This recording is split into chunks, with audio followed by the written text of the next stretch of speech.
Morning, everybody. Morning, and welcome once again to Perkins Online. You know, yesterday afternoon, rather late at the sort of last couple of minutes of the program, I was telling you about something that is going on in China. The Chinese government has, for some years now, imposed upon its Chinese families, a limit of one child per family. You know, there's some element of logic and reason in this, I suppose, because China has the largest population of all the countries of the world. The population is now in the region of 1,300,000,000 people. And when you consider that the American population is just about 300 million, it tells you what the significance of those numbers. China has 1 billion people more than the United States has. So they've reasonably limited their population. The growth of the population, restricting each family, as I said, to one child only. But there's a problem associated with it. The rural families in China, I'm not sure to what extent urban families are not like that. They prefer to have, if they can have only one child, they prefer that child to be a boy rather than a girl. These are agricultural people, and they figure, I suppose, that a boy, as the family grows, or as the parents grow older, the boy will be able to sort of do more on the farms and take better care of the parents. So they are tending to get rid of girl children, and go on to have a boy until they have a boy.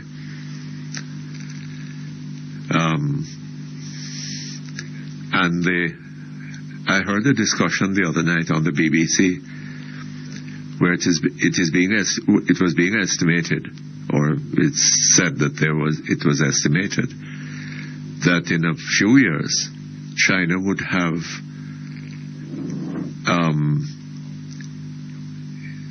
over 30 million boys, of young men of marriageable age, with no girls around for them to marry. And it struck me that if we hadn't had that horrible tragedy,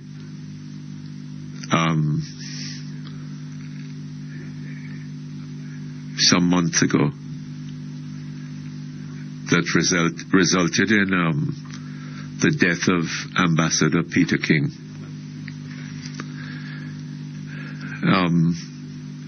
The government of Jamaica could have dispatched him to China, where he might have had some advice as to how to deal with that problem, to offer the Chinese government.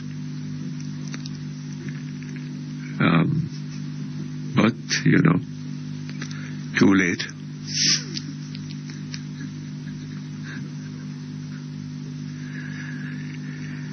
Incidentally, another story came to my attention overnight. The People's National Party has been having problems with its candidate selection. There's been a revolt against Mrs. Asamba in the southwest, I think it is, or southeast Claremont, St. Anne seat. I think it's southeast St. Anne.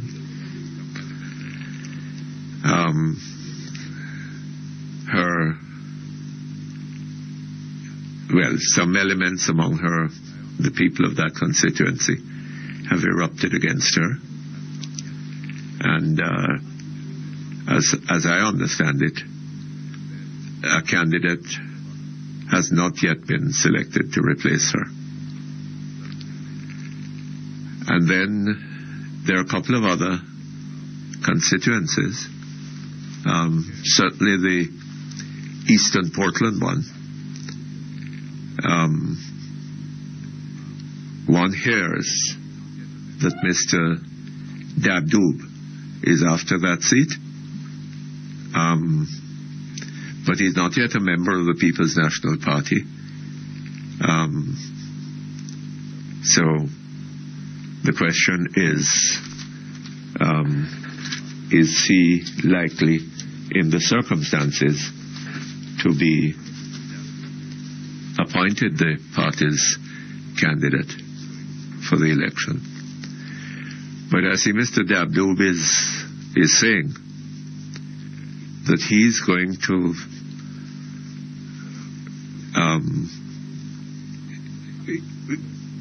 he will be campaigning in that constituency for the PNP,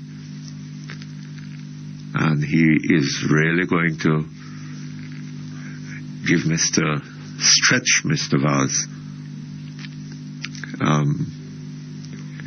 give him a hard time, and he won't be to secure the seat for the PNP. I don't know whether Mr. Vaz is at all perturbed by that.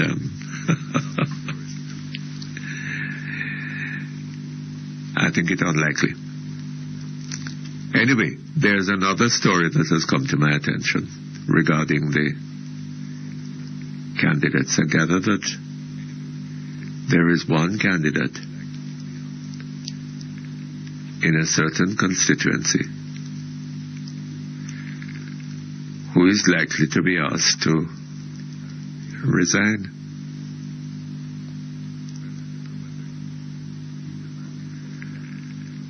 Apparently, I don't know whether he's a man of short temper or what, but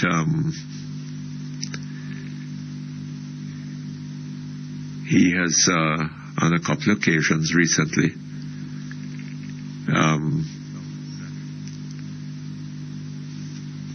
given his wife sound thrashings, serious wife beater, and I gather that the wife has reported the matter to the police, but then she was threatened with even more severe punishment, and so she has withdrawn the complaint, I hear.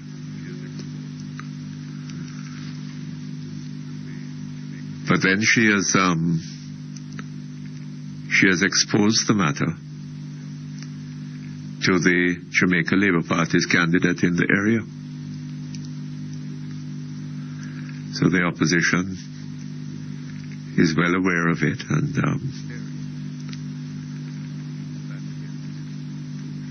I suppose that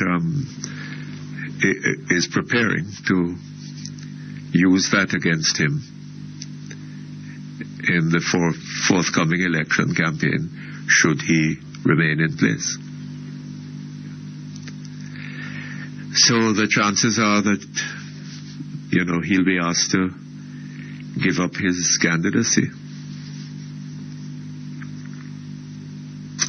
I suppose we'll be hearing more about that in due course.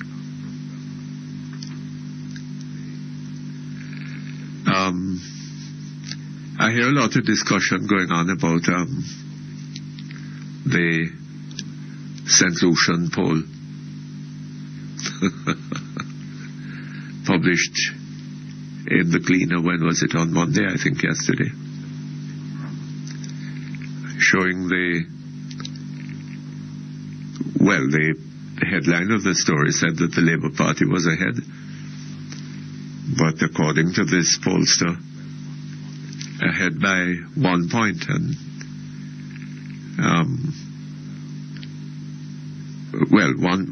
a difference of 1%, which is less, as I understand it, than the margin of error. So why is the poll being presented in this way? Is it by way of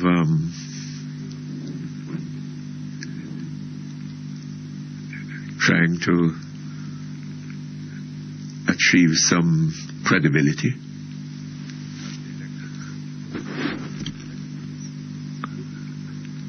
And when as the election approaches, of course, one expects that things will turn. That we'll be hearing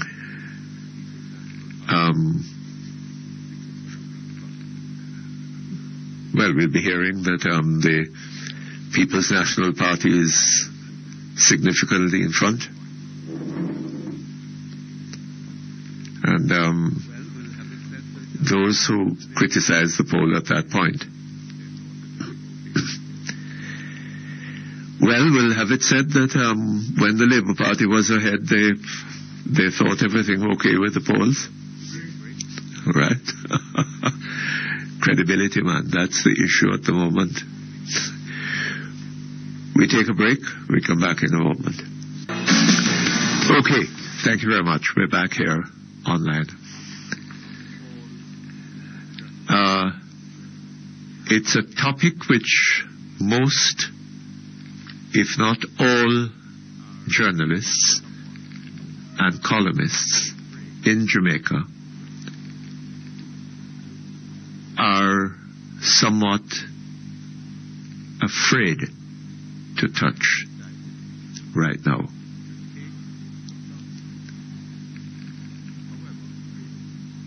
But I have decided to take the plunge. However, this is Mr. Lloyd B. Smith's article in the Observer this morning. He has decided to take the plunge. However, in the rum bars, on the cocktail circuit, and at just about every social gathering, sooner or later,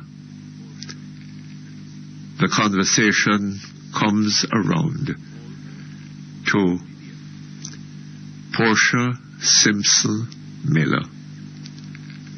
And almost immediately, the issue of classism rears its ugly head.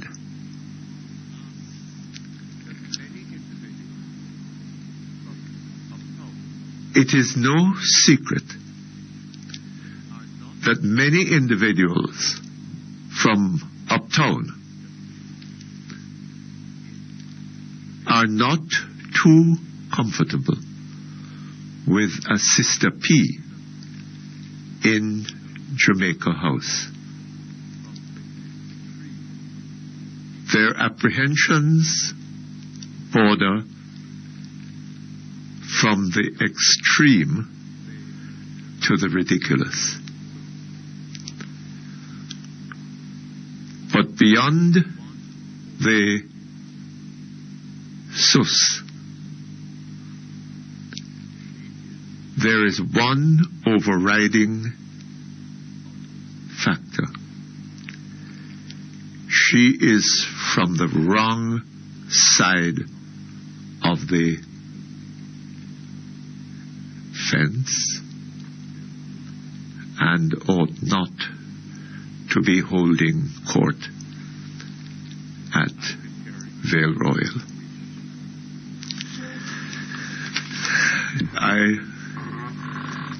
I've been hearing recently more and more discussion along these lines.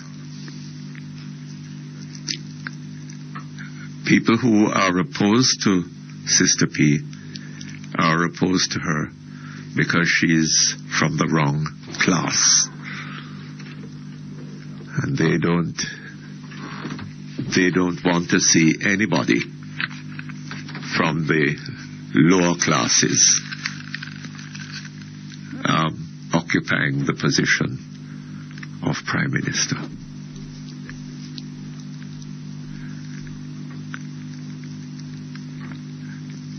What the devil is this going on? Is this anything but spin? And is this a measure of the predicament in which our first female Prime Minister is finding herself? The issue is not whether, well, if people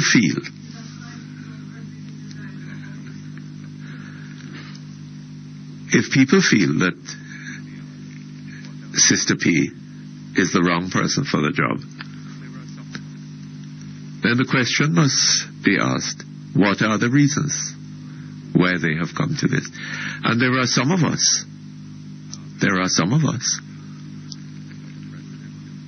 who, at the time that she was campaigning for the presidency of the party and the prime ministership, I suppose you'd say, there are some of us who then supported her and are now having second thoughts about that support, and indeed possibly gone over to the other side. And why? Is it that they have just discovered that she's from what Mr. Lloyd B. Smith is calling the wrong side of the fence? When did they discover that? And how were they supporting her to become Prime Minister? And are now thinking that she's not appropriate to the job because she's from the wrong side of the fence? Or is it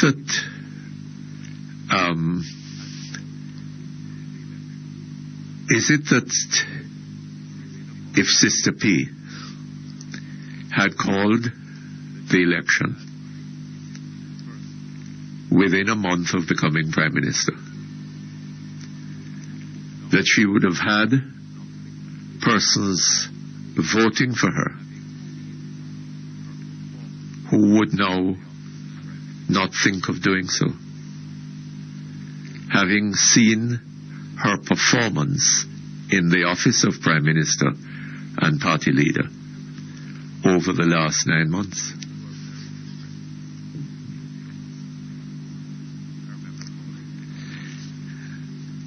A lot of people were very impressed I remember calling a few and discussing it with a few persons on this program. When at her inauguration, she talked about her first commitment to the Jamaican people.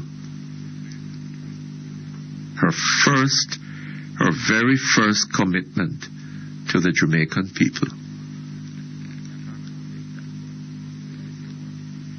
was to, I can't remember the exact words, but the idea was that she would be taking steps to uphold and defend and support the human rights of the Jamaican people. And I remember hearing that and being very impressed. But in the time since then, what has she done? What has she done to advance the human rights of the ordinary Jamaican man and woman? Of the poor, whom she supposedly loves so much.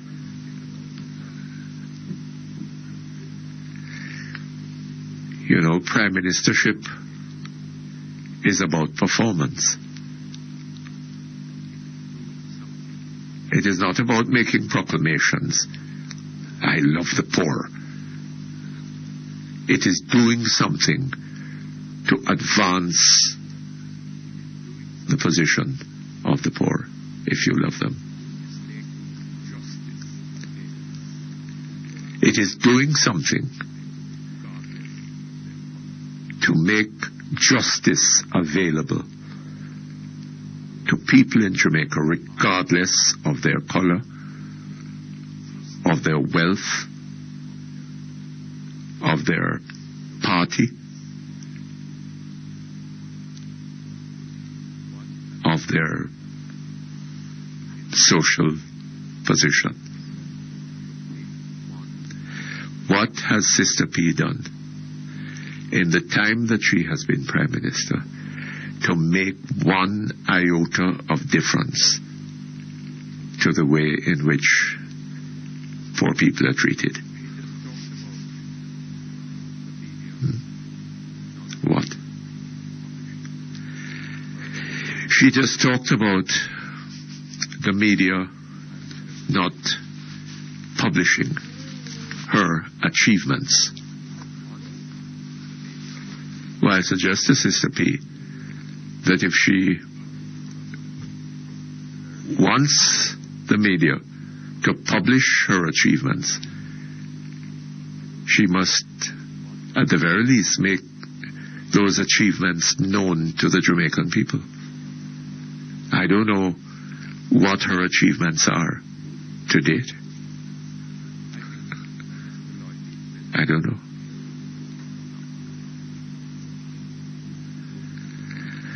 I think Mr. Lloyd B. Smith is talking here a load of nonsense. Right? The issue is not one of color or race or class. Well, he isn't saying color or race.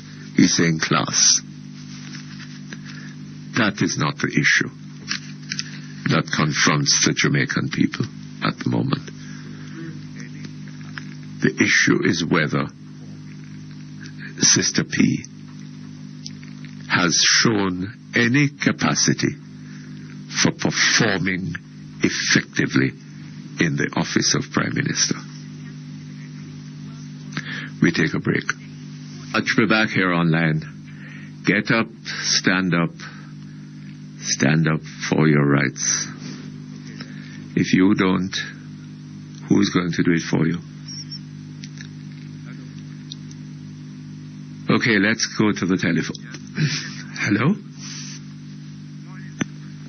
Hello? Hello? Yes, good morning to you, sir. Morning, Mr. Perkins. I'm standing up for my rights this morning, Mr. Perkins. You are? Yes, sir. I want to use your program to reach my Prime Minister my Minister of National Security, and more so my Member of Parliament, the Honorable Horace Daly. Yes. Yeah, for the life of me, I can't understand, like in inner city Jamaica, I realize that most money is spent in those areas because government want to curtail the level of crime in those areas. In the inner city areas? Yes, because when I take up my papers or listen to the news, you will hear how much million is being spent in Grand Pen or South St. Andrew, and the list go on. Oh, is that so? Aye. Yes. Yes, man. To get the unemployed to work or to do some cottage industry. Oh. Yeah, you name it. But and has this been happening? Well, I heard it from time to time, and also read it. But I am in the little neck of Clarendon, a section of North Clarendon, where you find people are leaving communities like McCoy, John Zoll, Morgan Forest, and they gravitate towards these urban centers seeking jobs. Yes. And sometimes some of those same young people come back to these communities in a board box because they lose their life, right? We are in a farming community. And when I was growing up, the farmer was the king in the community. The person that plants the banana, the coffee, the citrus, the sugarcane, those were the people that were able to send their children to colleges. Yes. Those were the people that have the large houses. But now, the farmers have to wait until the MP come for little food for the poor machete or a quarter bag of fertilizer. Therefore, you find that the young people don't want to go into farming. And some of them find other means, most of the time illegal means. Why you say they don't want to go into farming? Because there's no reward in farming now. Oh. There's no, you know, Mr. Perkins, I hear you say from time to time that he was a farmer. Right? There's no guaranteed market for products. Like we are from the vegetable area. I'm calling you from the Indian Town, Bagwell area. Yes. And we produce like a lot of pak chow, lettuce, and what have you. And it's only when there is a drought and places like Douglas Castle can produce the quantity that we really get good price for our products. Right? And I'm wondering if some of those monies were spent in some of these areas that I just mentioned to do some sort of agricultural products, agricultural processing, you name it, and to keep the young people in the rural areas, if that would not help to alleviate the level of crime we have in these urban areas. And that's for my Prime Minister and my Minister of National Security. Now, I heard about 3 weeks ago a young lady called from Chapelton to complain about the condition on a road in Moko. And shortly after, somebody from Mr. Charles, the MP, was on the radio explaining to you as to what he's doing as a member of parliament to make life much easier for those people over in Moko as far as roads are concerned. Please note, Mr. Charles is a opposition member of parliament. I have equally hear people calling you from Morgan Forest and the McCoy complaining about the bad roads they have there. And I have not heard Mr. Horace Daly come one time to explain to us via radio as to what he is doing, because to be honest to him, he comes, sometime he comes, but when he comes, it's just for his political henchmen. We as ordinary citizens can't get close to him. So I want to use your medium to ask him a few questions. And the first question is, how is it that a neighboring MP, Mr. Richard Hazan, have approximately 20 roads being fixed? 20 roads, what? 20 roads being repaired, being fixed as we speak. And Mr. Hazan is a junior minister, and Mr. Daly don't have one road being fixed right now in the entire constituency. Right? I want to know. Well, is it possible that his roads were fixed? Well, he spent what he had to spend fixing his roads some time ago.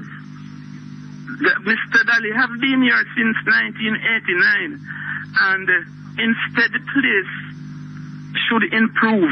Things are being deteriorating because places we used to have running water, Fairburn, James Hill, Bag Hole, we used to have little community pipes at places like McCoy, Morgan's Forest. These places are now totally without running water. Are you serious? I'm serious. These places used to have water. There is no water there now. And let him come out and challenge me. Right? There's no water there now. We are maybe in Jamaica one of the only constituency without a bank. Recently at the Anian Town School, we got a project from JCIS where we got 4 additional classrooms. The MP made promise to us to furnish those 4 classrooms. The classrooms have been open for over a year and a half now.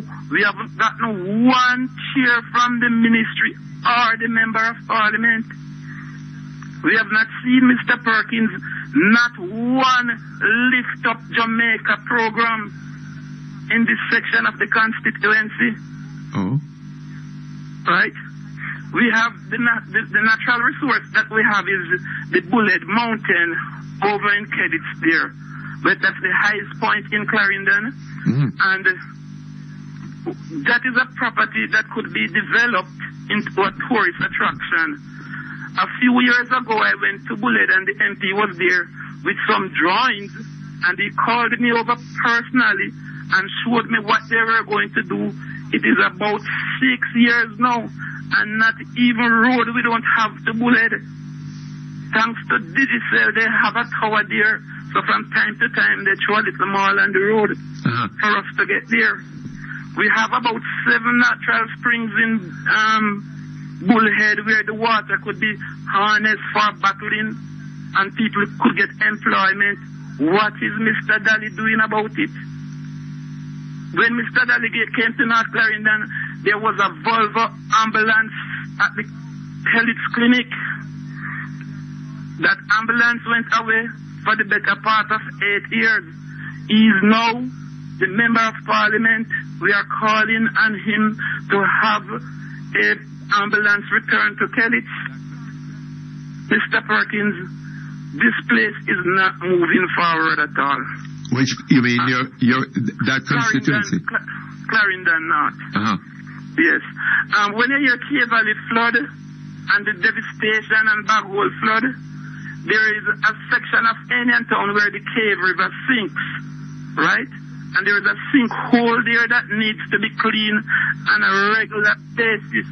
It is not being cleaned, so when we have heavy rainfall, the river overflows its bank, the road is filled with water, and the excess water go over into Cave Valley and drown off people in their homes and on their farms, right? And we need Mr. Daly to come and to discuss some of these issues with us. He is the PNP point man in Clarendon, you know. Yes. Right? We don't have a councillor that is living in the division. The councillor is from Rock River over in North Central Clarendon. We have never had a councillor that lives in the division from Mr. Daly have been member of parliament. Mr. Perkins. Well, sir, it may be that Mr. Daly will tell you that the money just is not there to do all these things that you want. So how do they find money to give people chickens? To give people what? Their whole chicks and feed. Oh, they're distributing their old chicks? Yes, man, because even the other day there was a contention because one neighbor got 5 chickens and the other person did not get any. And she said she should get at least 2 and the other one get 3. Oh, election coming up now. Yeah. So I don't know what... They haven't got any big breed goats. No, to be honest, I haven't seen the goats. No big breed goats. Not that ambitious, just a little chicken they want. They haven't graduated to the goat as yet, Mr. I Perkins. see. But these, Mr. Perkins, are very, very, very serious matters. The roads, McCoy, Longbow, Johnsall, Desire, Fairburn, Mr. Daly, that's where you get all of your vote. The roads are bad. And we need urgent attention. Right? And the Prime Minister, the Minister of National Security, the Minister of Finance need to direct some of government funds into these rural communities, these rural constituencies, so the young people can get to work. Because when I hear people being killed, Mr. Perkins, it's not people in my age and your age group, The future is the young people being gunned down. When you hear about scam, lotto scam and all the rest of it, is the young people, because they are misguided without hope, without opportunity, without a sense of direction. They are hopeless. And I must tell you that this Prime Minister is not giving us much hope either. Why do you say that? No, because to be honest, Mrs. Simpson-Miller don't impress me one bit. And we had great expectation when she came in. We thought... Well, Mr. Lloyd, D. Smith is going to tell you that what you're raising here is a class issue. It's because she's from the wrong class. Why are you saying that about her? No, sir, not at all. Hold on a moment for me.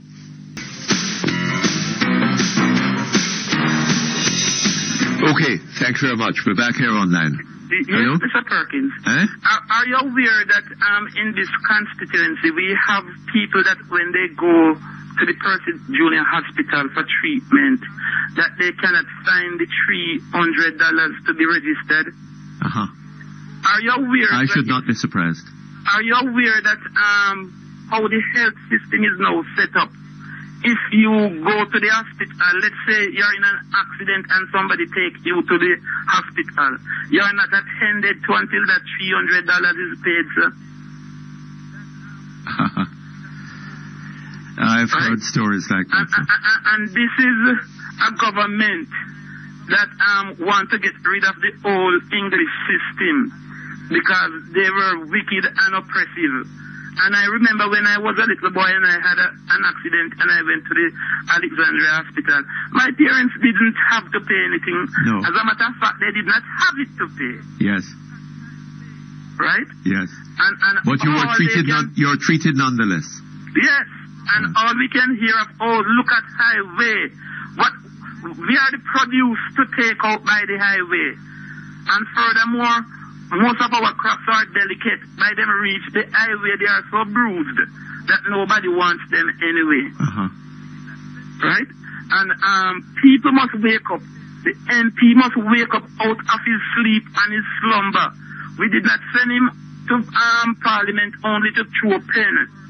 Because the only time I hear his name in Parliament is when he threw a pen at Mr. Shaw. Right? He's there to work on our behalf to make life better for us. That's what he is, a representative. He's representing us. He must come and get our views and go to Parliament and say, this is what the people of Clarendon North are demanding. That is how I understand it, Mr. Perkins. And I want the Prime Minister to stop going around tracing who coming out when she come in and who must stay clear and what have you, and get on with the business of governance, man. Right? We are accustomed in North Clarendon to good administration. We have people like Teacher Allen, Teacher Atkinson, the great Jack Smith. Those are people that represented this section of Clarendon before. So we are accustomed to good representation, and we are hollowing out. And what I find out, if you don't block road, you don't get anything done. All right, sir. Thank you very much. Okay, Mr. Perkins. Good. Nice hearing from you. Hello? Good morning, Mr. Hello, good morning, Mom. How are you? Not too bad, thank you. And you? I'm calling from Bermuda. From Bermuda? Yes. How wonderful. I've spoken to you once or twice before. Yes, I recognize the voice. Yes. A Bermudian woman passed away in Jamaica on Sunday. Uh-huh. She died from an aneurysm. Yes. I was told.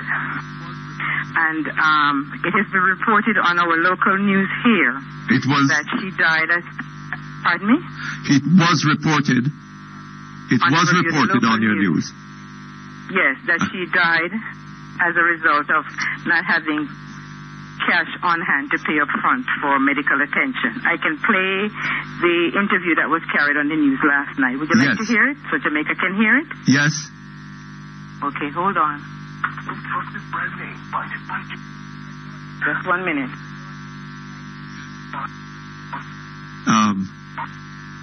I wonder if we're going to be able to... Her daughter gave the interview. Her daughter is, I think, en route to Bermuda with the body. Uh-huh.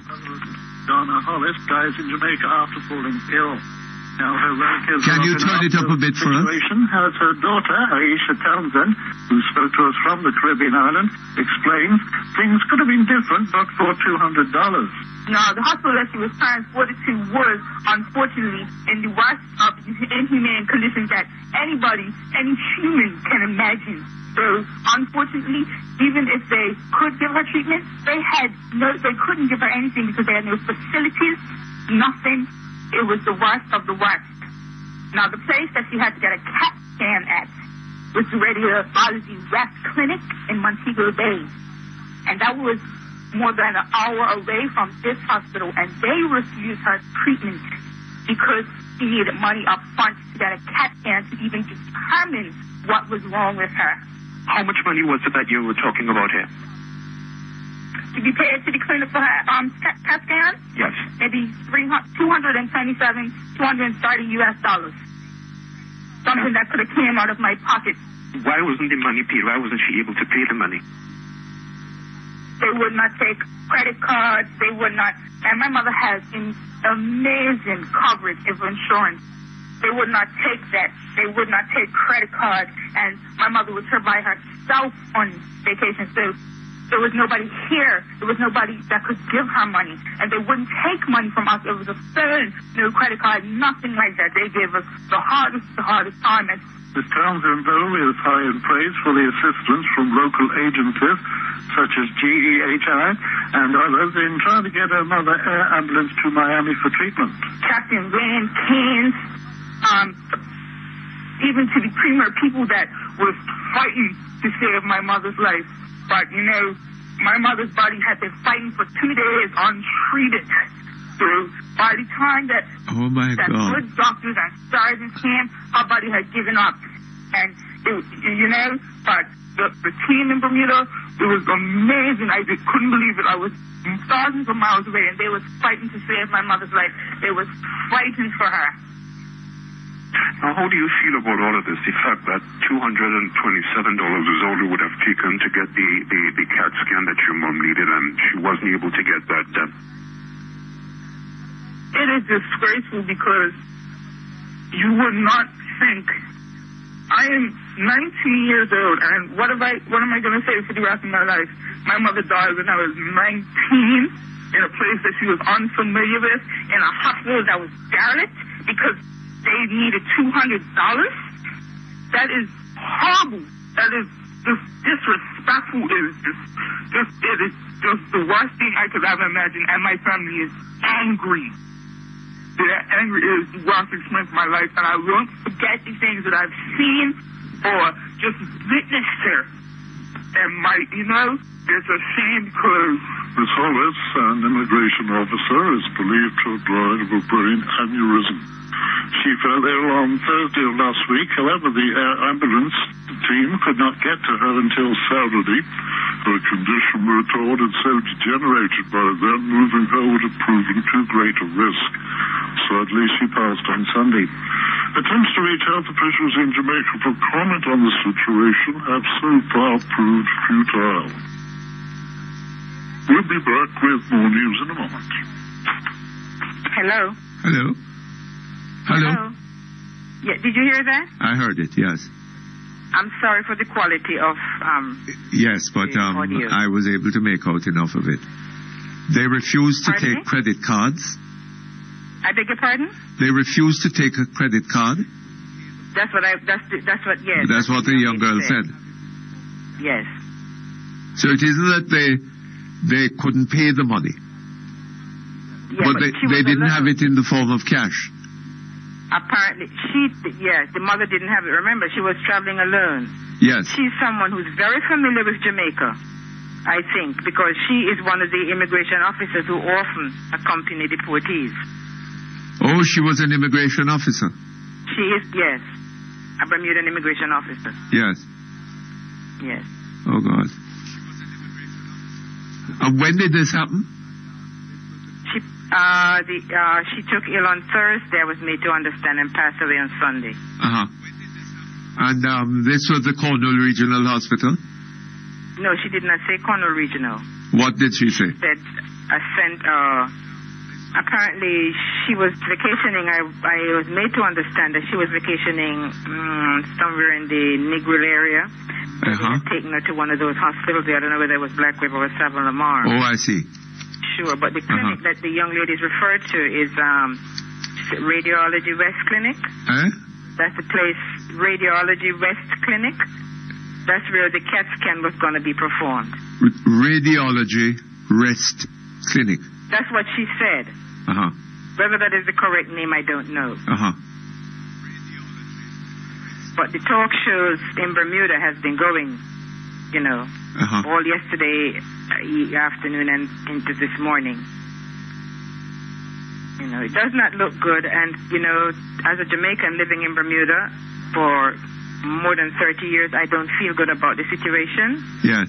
And to think that we are preparing in Jamaica for World Cup, what if there were 2 or 3 people who were ill at the same time? What would have happened? How many people would have died?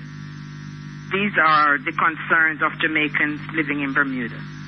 Yes, Ma'am. Well, I haven't been living in Bermuda for 30 years, but I'm ashamed. I'm as much ashamed as you are. Yeah. Hold on just a moment for me. Okay, thank you very much. We're back here online. Hello? Yes, Mr. Perkins. Tell me something. Have there been any interviews with, Jamaican health officials?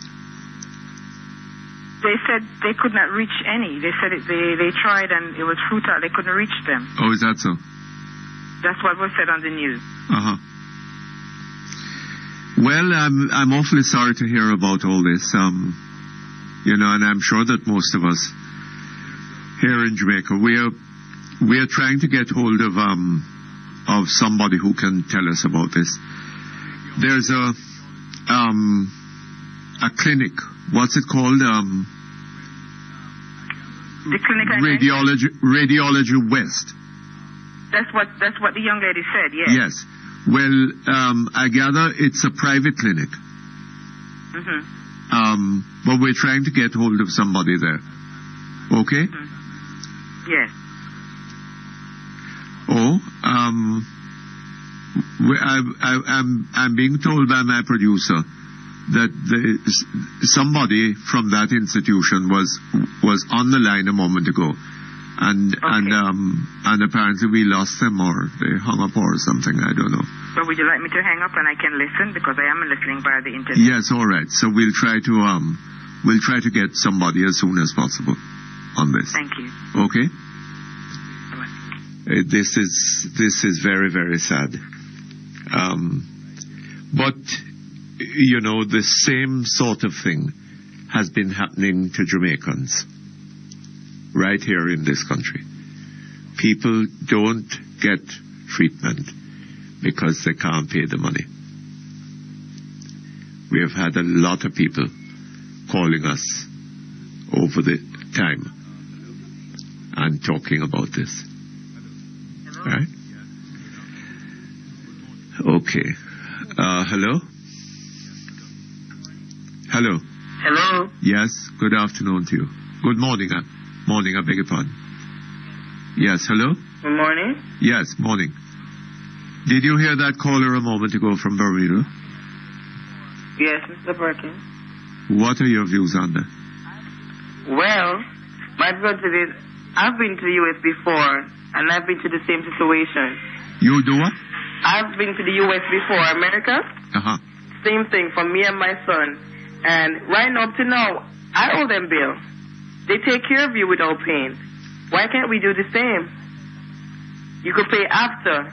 It's something that we need to look at. You were treated? Yes, we were. Uh-huh. Myself and my son. Yes. So I really feel what she's saying. Uh-huh. I understand where she's coming from. Yes. Because I've been there. Oh boy. You can't do people like that. That's stupidness. Well, life means nothing in Jamaica. Isn't that it? That's what we're seeing, eh? And it really looks bad. Well, every day you hear about some number of murders. Mm-hmm. And, but they're not realizing that, when you treat patients like this in health facilities, because they can't pay, you can't treat them. Right?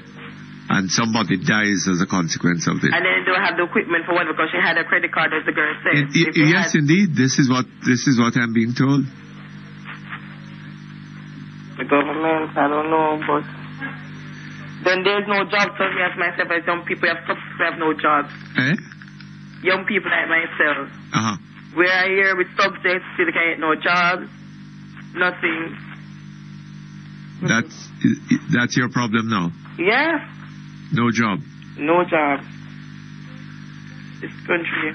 What are your qualifications? Well, there's several, you know. Eh? Cosmetology. Uh-huh. You have to do what you really like. If you get in a job, if you don't like it, you're not going to do well in it. Yes. You have to like it to do it. Uh-huh. That's what I really like to do.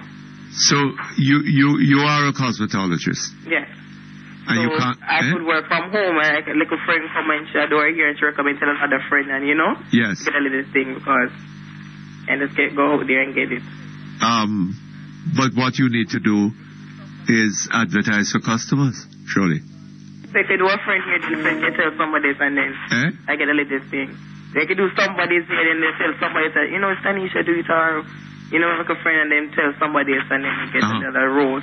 Yes. Okay, Aaron. Oh, well. But jobs need to be provided, because it's only going to send these young people to do the wrong things. Yes. And we don't need that. Yes. We severely lack opportunity, Mom. And that is because nobody in the government has been thinking in terms of widening opportunities, thinking in terms of, economic development and investment in the country on the scale that we needed. You remember, I quote it all the time, Mr. Paulwell, saying that this is not a place that is friendly to investment. Right? The only person I see is and the they government. just dropped it like that, and that was that. You know? And all that. Right? The only person, why can't they use the money that they have to create jobs? That's what they need to do now. That's a large part of it too. Just create some jobs around. Right? Public corruption is not conducive to investment and economic development. Right? Nobody wants to come and put his money in a place where he's going to have to pay the price of corruption if he can help it. Anyway, I don't know. I should have thought that it would have been relatively easy getting a job as a cosmetologist. Okay then. Thank you, Mr. Perkins. Okay, Mom. You have a good one. Good. Thanks. Same to you. Okay. Hello. Hello. Yes. Good morning, sir. I'm Mr. Perkins. Uh-huh. Trust me. I mean, what this lady mentioned about the lady from Bahamas dying because she didn't have any money. Not Bahamas, Bermuda. Bermuda, I'm sorry. It isn't that she didn't have money, She had a credit card. Yeah. Well, basically, she didn't have any cash. Eh? She didn't have any cash. She didn't have it in cash. She didn't have the money in cash. Yes. I mean, it's a shame, and it's an excuse of our name going abroad, and Yes. Jamaica is being seen in a bad light. Yes, I think that our reputation is sinking in the world. Yeah, we're known as a country of high murder rate. High murder rate. Now we're known as a country that turn back people from the hospitals. Well, I mean, a country of that is callousness, a callous disregard for human life and suffering. Right?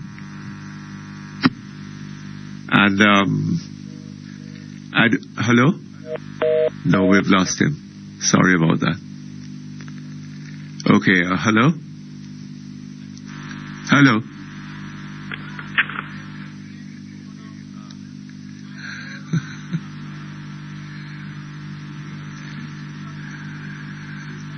Okay,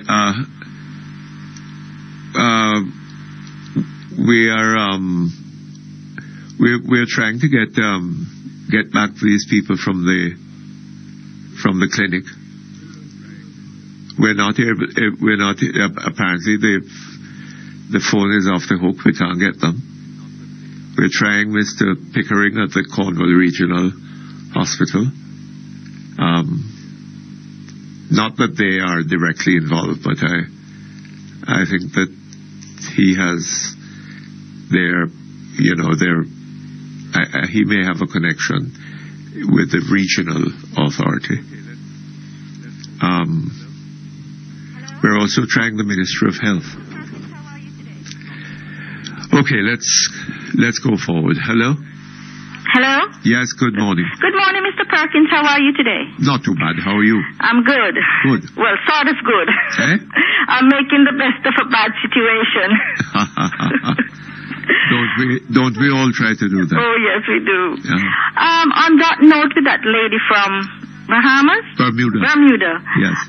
My mother got sick sometime in the States, and she got a bad stroke. And, they put her on the life-saving machine, and she could not walk, and she went to therapy. She came back around, and she came back to Jamaica, and she lived with me for 3 years. We did not have the money, but we paid it little by little after, and they gave her life. Yes. And I think this is so terrible. It's callous in the extreme. Yes. Anyway, I am calling you on another note. Uh-huh. I am calling you from the Hartwell Gardens in the Palmer's Cross area of Clarendon, Maypen Clarendon. Uh-huh. Now, we have a road. I'm sure I've heard Roddy Spencer on the radio talking about the Chateau Main Road. Yes. It is terrible. We had some potholes the other day that you could drop down in there. Anyway, they came in and they graded the road possible. And they put some marl on it. Mr. Pickersgill told us in 2002 that Jamaica would be pothole free by 2003. You don't remember that? Yes, sir. Eh? Yes, Mr. Perkins.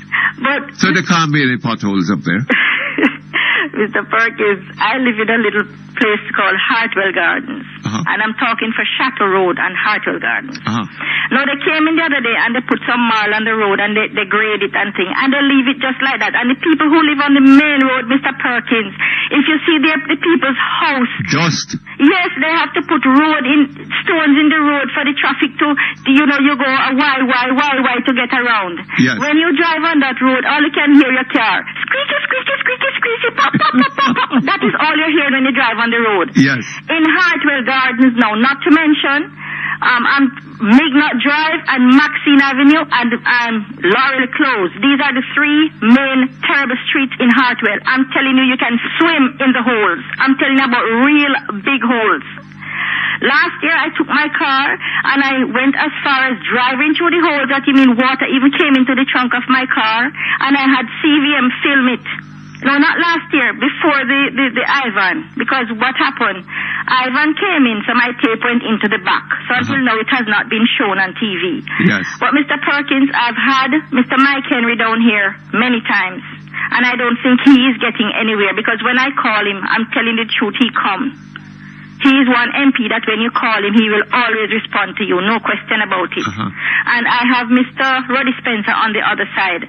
So maybe because, I don't know if it's because of the JLP thing, why we don't get any roads or what. But I would like to remind our government that with any P that you are, you vote for, because I'm not a P, I'm a Jamaican. And any person who you vote for, we all pay taxes into this country.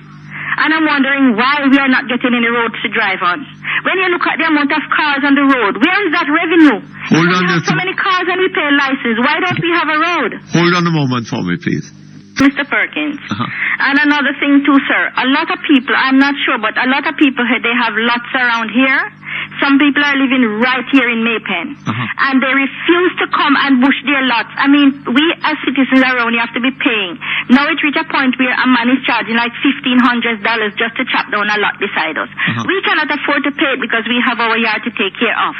But I think that you can, well, first of all, I should have thought of the parish council. I have been through the parish council, sir, and I have get no response from them.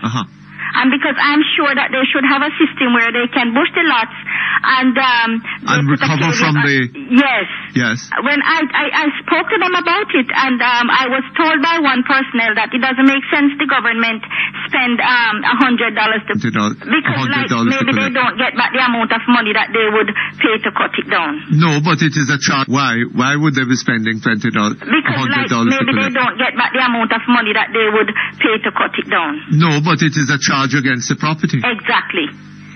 So nothing has been done, and we have a lot of kashamaka around here, and it's terrible. And people buy their lots around here. We cannot even live comfortably because of the bad roads and the bushes. Yes, sir. And you have mosquitoes and things as a result. Yes, sir, but we have to be fighting our own battles around here. Well, since the malaria, though, they have been fogging the area. They have been fogging the area at night. But I mean, you are living on my title, it tells me that I have I'm living in a residential area. Now, how can I be living in a residential area looking like this? We as citizens, we try to do our best that we can. We fix the road, and when the last general election came, they came around and dig up all that we had fixed and said that they were going to pave the road. It was just an election scam. They have not been back since. And we are suffering around here. Mr. Perkins, when the rain falls, nobody knows where to drive or walk. You have to put on a water boot, I'm telling you. It is terrible around here. Well... And we are not getting anywhere. And let me tell you something, Mr. Perkins, I'm talking to you today. I am a fighter. I fight for my community. Yes. I call everywhere in the book that I can find. And I cannot get a response. I had the mayor here, and then one morning the mayor was coming around here, and he had to, when he reached the water with his SUV, he had to pull a reverse and turn back and drive around the other side. And he was in a pen, and he said, it is really bad. I left my house, and I go down and sit into the chamber with him, and I told him, and Mr. Perkins, until this day, nothing has been done. Why are we paying taxes? A good question. A very good question.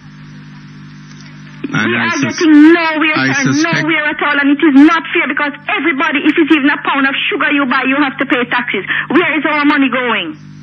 We need an answer. Well, think that Dr. Davis has his own ideas as to how it is to be spent.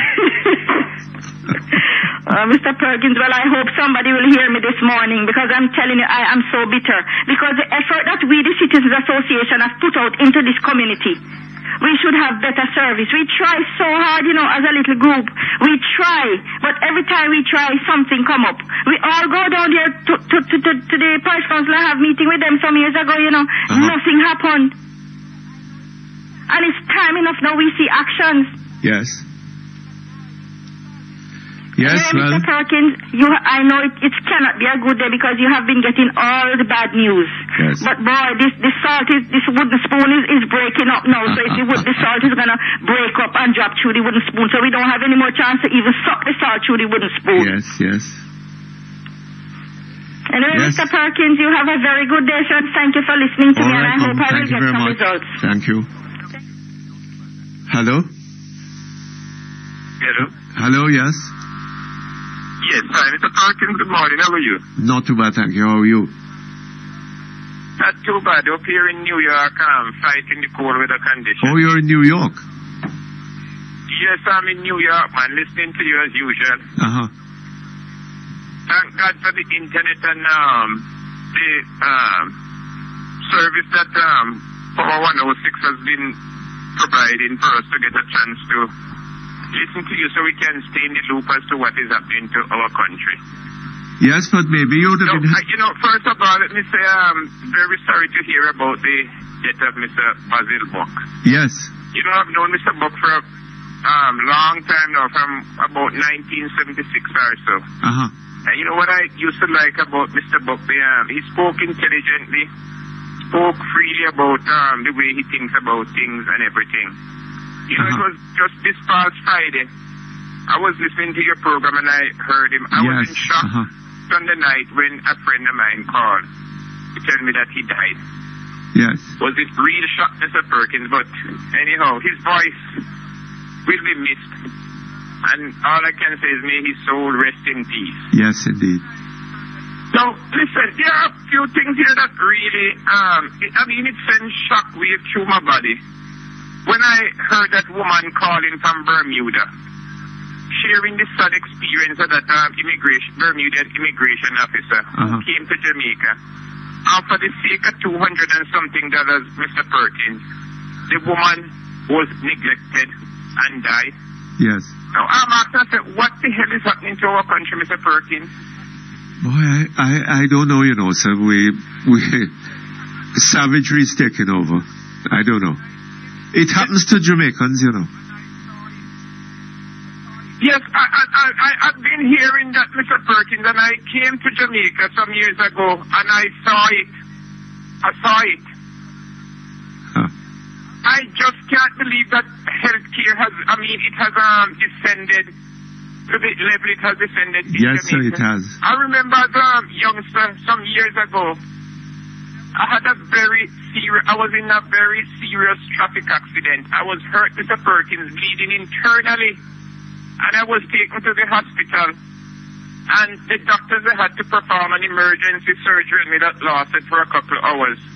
And that was what saved my life, Mr. Perkins. And it did not cost my family a penny. Yes. What has happened to social medicine, Mr. Perkins? Well, that was when the wicked white men were running the country. Yes, Mr. Perkins, I'm going to tell you something. It may sound hard to hear me saying it today, and I am going to speak my mind. You see, just like the way I felt, I am beginning to feel that we were better off under colonialism, Mr. External colonialism, because what we are under now is internal colonialism. Yes. I am beginning to feel like we were better off under external colonialism. Uh-huh. It is yes, I think that in a lot of ways we were. The country was adult suffrage, Mr. Perkins, and independence. Yes. Those have been so badly squandered, Mr. Perkins. Instead of the country moving forward, the country is growing just like a cow tail, growing down. Down and down and down. And yes. Mr. Perkins, when I heard the interview with that woman's daughter, it gave me goosebumps. I'm still having goosebumps right now. I just can't believe it. You know, in America here, even though the health system is highly commercialized, it doesn't matter how much money you might have owed to the hospital or owed to the health system here. You cannot walk into an emergency room and they turn your back. They must take care of you, and then, like one of your callers said earlier, and they bill you later. You don't joke around with people's life like that. For $250, you want to tell me that at $200 and something dollars, somebody could not have acted in a humane manner, treat the woman, and then later on, she paid for it or somebody paid for it. Yes. But then you Not to mention the fact, Mr. Perkins, she had credit cards on her, and we reach a stage today we are hearing about the global village, what have you. And people traveling around, or you travel with credit cards instead of cash, especially the way things are in Jamaica today. When you travel around with large amounts of money, Mr. Perkins, you are making yourself a target. Yes. And the criminal element. And if somebody has a credit card, and they walk into a hospital, or even if they don't have a penny in their pocket, you want to tell me that because of the sake of a few dollars, you're going to let that person stay there and you neglect the person until the person dies? Well, evidently that is the attitude, sir. But part of the problem... Perkins, we are encouraging people to come to Jamaica. We rely on tourism to bring in the dollars and the remittances from here. Yes. And that's the way we treat it. That's the way we treat visitors. Yes. Yes, sir. I mean, it's very, very sad, Mr. Perkins. I am really asking myself, where is the country heading? Where? Well, and why are these things? That's a big question, is why? What made them did something like that to that woman, Mr. Perkins? I tell you something. It's a callous attitude towards human life that is developing in this country. And human suffering. You know, there is no wonder why nobody from that institution will come on the phone to talk with you, because any answer they're going to give you, Mr. Perkins, or any explanation is going to put them in trouble. Hold on just a moment. Hold on. Okay, thank you very much. We're back online. Hello? Hello? Mr. Perkins? Yes. Yes, I'm still here with you. Uh-huh. So, here's another issue that I would like to take you upon. Yesterday, I heard you commenting on the appointment of judges to the courts in Jamaica. Uh-huh. I was a little surprised that during the process, you did not mention two controversial appointments that took place. One was in the 70s, and I think one was in the 90s. Uh-huh. I'm talking about the appointment of two active politicians to the bench. To the what? The two active politicians to the bench. Uh-huh.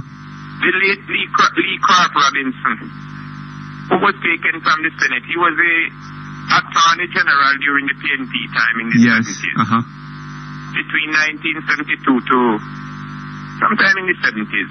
Uh-huh. I don't remember exactly what time. So do you recall him being appointed President of the Court of, I think it was the Court of Appeal. I think he was President of the Court of Appeal, yes. Right. Now, remember that he had been Attorney General. His appointment was strongly objected by the Jamaica Labour Party. Yes, Tiaga was the leader at the time. Uh-huh. And so when we talk about the Prime Minister consulting with the opposition in making these recommendations to the Governor General. Yes, that is meaningless. What sense does it make? It's meaningless, sir. The Prime Minister goes through a formality of discussing the matter with the leader of the opposition. But that doesn't mean that he has to consider anything that the leader of the opposition said. So it's a mere academic exercise. Yes. Just symbolic. Because if the opposition leader says no to the Prime Minister's recommendation, yes, it doesn't necessarily mean that the Prime Minister is going to listen. The Prime Minister made the recommendation to the Governor General. No, it doesn't mean that. The Governor General don't necessarily have to listen to the Prime Minister. But in any event, so. I mean, the Governor General, it's very rare that you would ever find a Governor General rejecting. In any event, it seems to me that the appointment of judges should be an open process. Right? Wait, say that again, you lost me. No, I'm saying that the appointment of judges should be an open process, not a process that goes on behind closed doors. Right. You know, like you were saying yesterday, that is the case here in America. Judges that are appointed, more so federal judges, it's an open process. No closed-door discussion. I don't know if you recall the big controversy that erupted in, back in the 80s, when Clarence Thomas was recommended for a seat on the Supreme Court by President Bush. Not this one, the father. It was an open process, Mr. Perkins. The whole world was seeing what was happening. It dominated the television news here. People were seeing it here. People were seeing it elsewhere. What was going on? There was nothing secret about it. No secrecy whatsoever. But when I look at what is happening in Jamaica, we remember, like I said, Lee Craft Robinson and Carl Rattray. They were suddenly pulled from their political activities and then placed on the court. The Perkins, in both cases by the People's National Party. President. In both cases by the People's National Party. Right. Mr. Perkins, that's a very, very dangerous precedent that was put in motion there. And let me tell you, people should be very concerned about things like that happening. Because the court, as of right now, I think we still believe it's one of the few institutions, if any, that still exists in Jamaica that has not been contaminated. You think that is the state of affairs? You think that is the position? I didn't get that. I say you think that is the position in Jamaica today, that the courts have not been contaminated. That's what some people think. I am not too sure that I go along with that thinking. Because I don't know if there's it's difficult, but you have to say, like, it is difficult to really think of an institution in Jamaica that is not contaminated. Yes, if you can show me one, I can show you a dozen more or 100 more that happens to be contaminated. We are hearing some weird stories sometimes, and it's difficult for us not to believe it. Jamaica is not more than the size of a rubber stamp. And there's hardly anything that goes on there that will not leak out, Mutty. If it even sound like rumor, like the old saying, does it not go so, it nearly goes so. Yes. So it's very difficult to say that there's an institution, or any institution still remain in Jamaica that is not corrupt. I know that people will say I'm negative, you are negative, I mean, I heard, but let me tell you something. It's just the truth, Mr. Perkins. What is happening in the country, what is happening to Jamaica? It leaves me at times, and I have been asking, and people have been asking the same question. Is there any hope? Yes, well, that is a question, sir. That is the question. Is there any hope? Is there any hope, Mr. Perkins? I mean, where are we going? The country has been led into a cul-de-sac, Mr. Perkins. Yes. You know, this morning, prior to you commenting on Lloyd B. Smith article, I saw it and it sounds so trashy to me, Mr. Perkins. So what? Such rubbish. Trashy. Rubbish. You know, the only thing I could say to a friend of mine, we commented on it earlier on, is that once upon a time, reputable journalists used to have to sit down around a typewriter to type their articles. Yes. But today, Mr. Perkins, anybody can walk into a rum bar with a laptop computer, or at a cocktail party, and after they have a couple of drinks, or during the process of having a couple of drinks, they can write their article and it's published.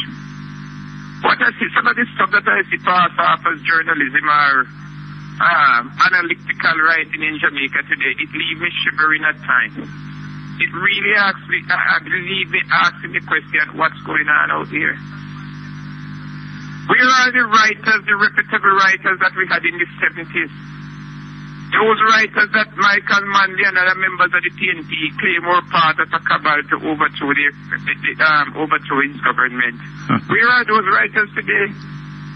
How many of these that we have writing in the paper today, we can say they are emulating those writers' capability, or those writers' objectivity in the past, Mr. Perkins?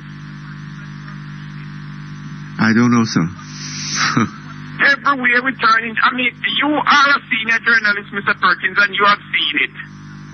I mean, what do you think about what we are seeing in newspapers today? The people who they call writers and analysts and what have you.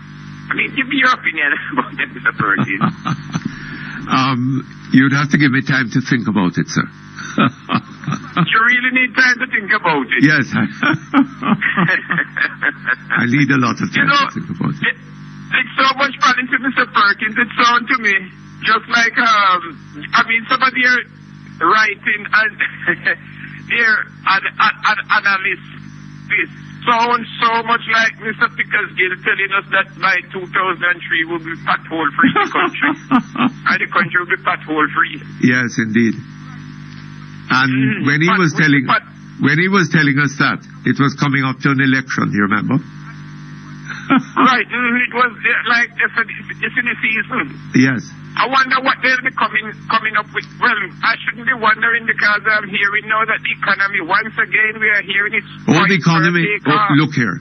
There was a lovely cartoon in the Herald on Sunday.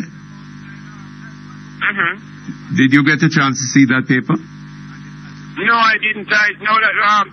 Tell me about it. I'll go and look for it. No, man, an excellent cartoon. And as it happened, it was right beside Mr. Ralston Hyman's article in the Dollars and Cents. And there was a government spin doctor, talking to a critic of the government and telling them that, there was a plane, the wreckage of a plane hitched up in a tree, right? And he was saying that all you people who have been doubting that the economy was taking off, you see it there now? The economy took off. The plane was marked economy, you see. Mr. Perkins, when you don't have to ask, when you hear some of this stuff that are being uttered by these spin doctors and apologists for the government and members of the government and the TNP, you don't have to ask if there's an election coming up, All of a sudden we hear Mr. Clark talking about production leveling up and we hearing that. I wonder who is fooling them, Mr. Perkins? Well, I think they're fooling themselves. They're probably fooling themselves. I mean, some of these people, Mr. Perkins, I'm wondering if they are taking something that's really making them hallucinate. No, they have their connections and they're we are hearing about economy poised to take off, right? And at the same time, we are poised to take off, and we're hearing it's doing so well. What happened? Why they can't fix the roads leading to the schools? Well, what happened? Why teachers have to be going out there demonstrating instead of sitting down? Our people have to be demonstrating instead of getting down to the business of getting the children educated, getting the schools in good condition that is conducive to learning. Why people have to be? It's not like the authority do not know that these roads need to be fixed, Mr. Perkins. They don't know that these conditions have to be addressed to make the country move forward. Yes. The billions of dollars, Mr. Perkins, in overrun and people putting it in their pockets and it cannot be accounted for. Like what happened in National Solid Waste Management with that $2 billion, Mr. Perkins. Yes, indeed. I mean, anyway, it could have gone so far. Yes, indeed. Do so much repairs to the school. It could buy school supplies for the children. It could eliminate the cost-sharing measures that parents have to be shown right now. Okay. Thank you. I have to leave you, eh? Thank you very much. All the best to you. Okay. Thank you very much. We're back online. Hello? Yes, Mr. Perkins. Glad to get you. Yes. I'm from last week, Thursday. I was to speak to you, and I was holding for so long. Oh, gosh. I'm sorry about that. Anyway, I was feeling very disheartened when you speak with Mr. Buck. The last time, and not knowing that it was the last time you were talking to him. Yes. I waited for 3/4 hour, and the news come on, and I couldn't get to talk to you. There was a gentleman talking to you this morning about agriculture, that the young people don't want to go into agriculture. Many don't want to go because some of the things that they can grow, they had no market. Do you know that? Well, like what?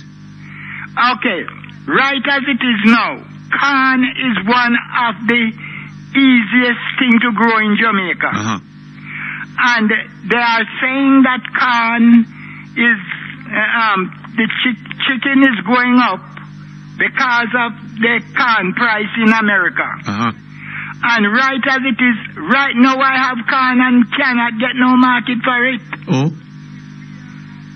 I am talking to you from Mandeville. Can you direct me where I can take that corn for sale? Not immediately, sir, but have you been in touch with the Jamaica Agricultural Society? At one time, I got into agriculture, they sent me to RADA.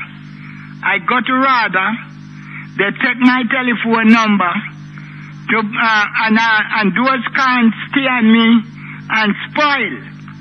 I have it too long. They didn't call, and until this day they don't call me, and that's over 2 years now. And I go back and plant now, and have ready one to sell now. And I'm not reaching nowhere. And it's not me alone. And many young people, when they plant corn and sell the green one in the market, and if there's any hard one and the people don't buy it, it has to go to dump because you had no market for it. Yes. And yet still corn is animal feed. Well, I should have thought that the Jamaica Agricultural Society would have been in a position to advise you as to where you can find the market for that. I have gone to the agricultural office, and they said no. No what? They don't buy the corn. No, I'm not suggesting that they buy corn, but maybe they could tell you where you can get a market for it. But then that was the reason why I got to RADA. And RADA couldn't take it from me. So now, then if this is the case, how are you going to encourage the young people to go into agriculture and everybody planting the one thing? Where will be the market? Well, I don't know, sir, but why would everybody have to be planting the one thing? But then, well, that is it. Now, take for instance, they're talking about the price of corn going up, but it's in America and not in Jamaica. Yes. And Jamaican chicken had to eat the corn that grew in America. So what? Well, that is because the chicken feed is manufactured in America. No, sir. They buy it and it manufactured out here. Oh, is that so? Yeah. I didn't realize that. Check it out and you will find out. Oh, I see. Well, I don't know. Maybe if enough farmers were growing corn out here, they'd turn But here for then the how corn? can enough farmers go into something when they have no market? No. If I don't know if they would buy the corn here. If they could get it. I mean, you see, what is happening in America? What is happening in America is that they're using the corn to produce ethanol, and that is driving up the price of it. Yes. So maybe I agree that maybe if the manufacturers could get corn grown here in sufficient quantities, that they would turn here for it, probably get it cheaper too. Yes. While you get a good deal. Yes, it would. Yes. Because they are talking about the price, but it's US dollar. The price is going up into.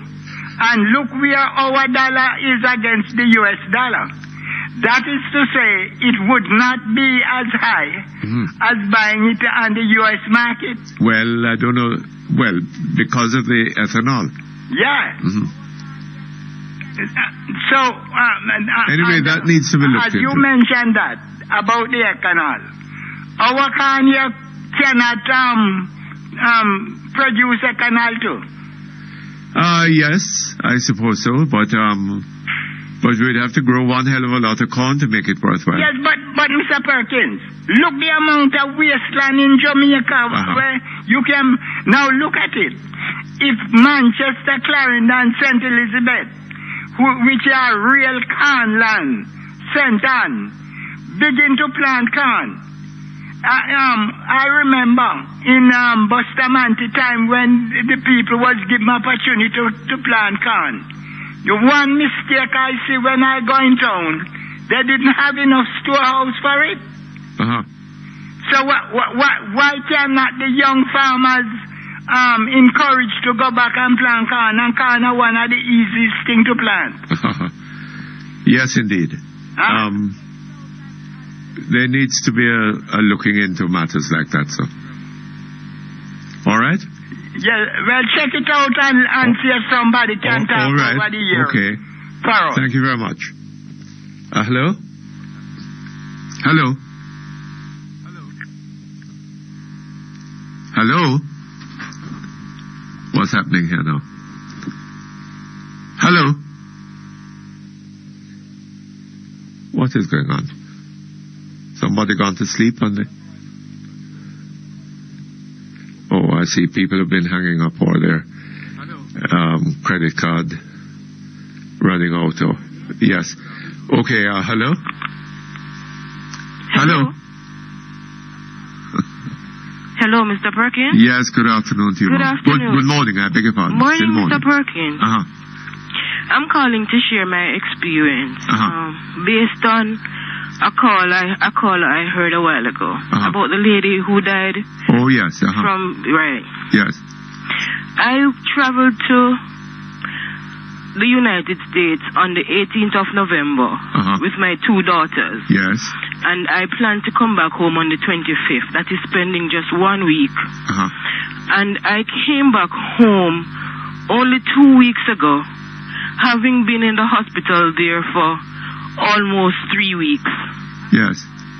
Nobody asked me for credit card. Nobody showed me what a bill was. I had maybe about 3 CAT scans.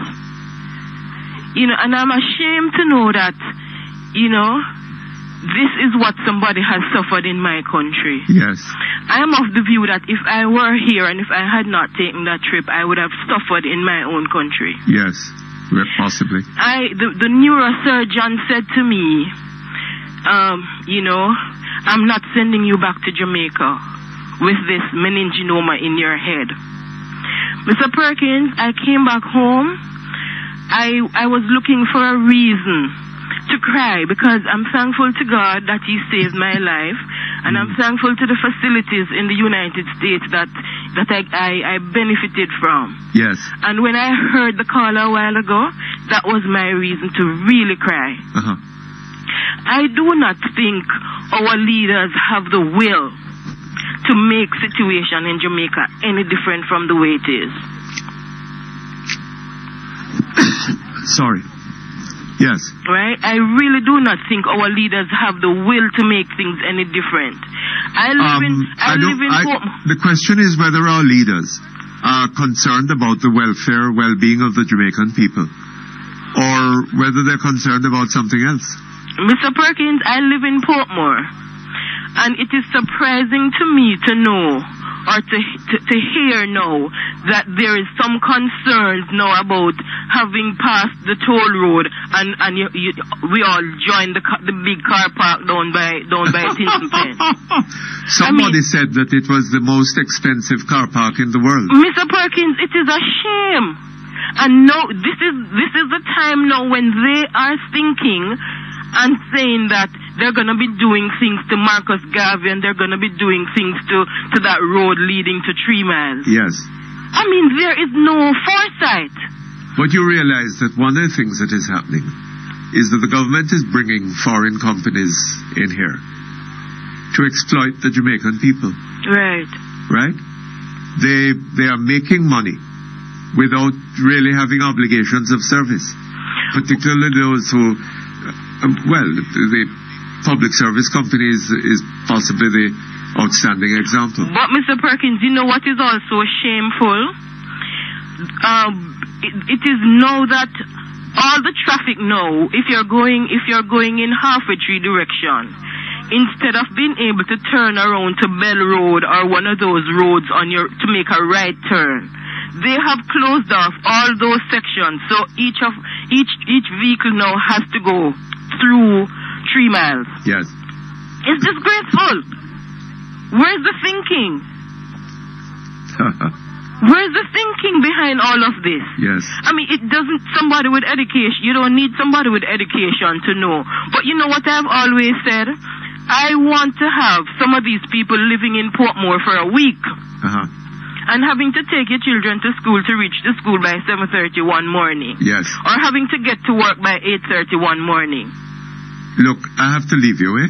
Thank you, Mr. Perkins. I've run out of time. It's time for the news. Okay, we'll be back here in about 20 minutes.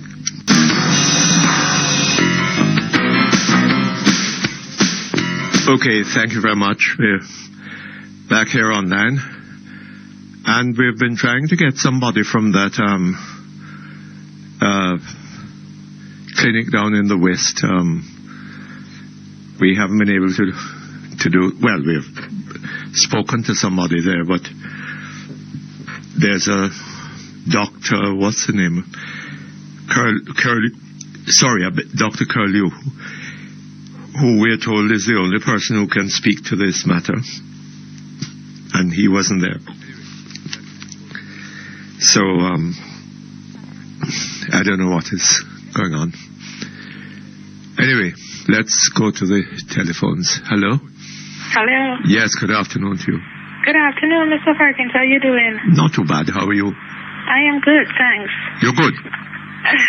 Well, trying to be. You sound as if you're genetically linked. No, by no means. No. Not at all. Not at all? No, else I wouldn't be sitting home right now. Oh, you wouldn't be sitting home right now? No. What you would be doing? Out campaigning? No, probably I would be at the desk with like my telephone, my computer, and everything. I'm just home. Ain't nothing to do. I see what you do. Nothing to do. Well, Mr. Perkins, no job. I've tried. It's nothing. Oh, but you don't need a job, man. You're wealthy enough to do without Come on, Mr. Perkins. Oh, no, I can't. I am not wealthy. Not at all. Oh, gosh. Mr. Perkins. I called you about Lightby's article, column in the Observer. Oh, yes. What a load of rubbish. You think so? It is, absolutely. Mr. Perkins, I couldn't believe. You know, I would always read the paper and, you know, I just find it a load of nonsense. Absolute nonsense, because you're talking about the class. I mean, if she was doing good as a prime minister, Mr. Perkins, I'm sure everybody would be, well, I would say maybe 3/4 of Jamaica would be behind her. and now he's trying to put a spin on it. I think he should. This is what that seems to be. Spin. Right. Mr. Perkins, I could not believe. I started reading it, and when I found out I was wasting my time. Will you hold on for a moment? We'll come back to you. Okay? Hello? Hello? Yes, Dr. Curlew? Yes. Look here, I got a call from Bermuda this morning. And the caller played on air a report that was broadcast on, it may have been television in Bermuda, about a Bermudan woman who died out here in Jamaica. She was a customs officer, no? Immigration officer. And she died out here because she had what do you call it? An aneurysm. And she came to your clinic, we are told, and was refused treatment because she needed to have paid something like $200 and something US. She didn't have the cash, had a credit card, but you don't take credit cards. Okay, that's not correct. That's not correct. Quite incorrect. You know of the case? I do. I was not here at the time. I've spoken with my staff, and this individual was in Sablamar. Would you lift your voice for me? This individual was in Sablamar Hospital. Yes. And someone from Bermuda called trying to pay for the study with a credit card number, and our staff told them that there may have been a problem with doing that. Another arrangement was made. The patient had the scan that same day and was sent back with the report and the scan back to the hospital. I see. And all of this happened. There may have been a little bit of delay from the time the person from Bermuda called. There was also a call from the hospital. It probably took them a little bit, probably no more than an hour, to sort out the payment issue. The study was paid for. The study was performed, and the patient was sent back to the hospital. To Sablamar Hospital. Well, I presume that's where they went back to. I don't know the details of where the patient went after they left our facility. So yeah, that's certainly, I'm not sure where that information came from, but it's incorrect. I beg your pardon, Dr. Curlew. I didn't hear that. I said I'm not sure where your information came from. But it came from the person in Bermuda. Okay, well, and it was what she played for us was a news item that had been broadcast. I understand. Well, that's not correct. That's not factual in the least. Will you hold on for a moment for me, please? Okay.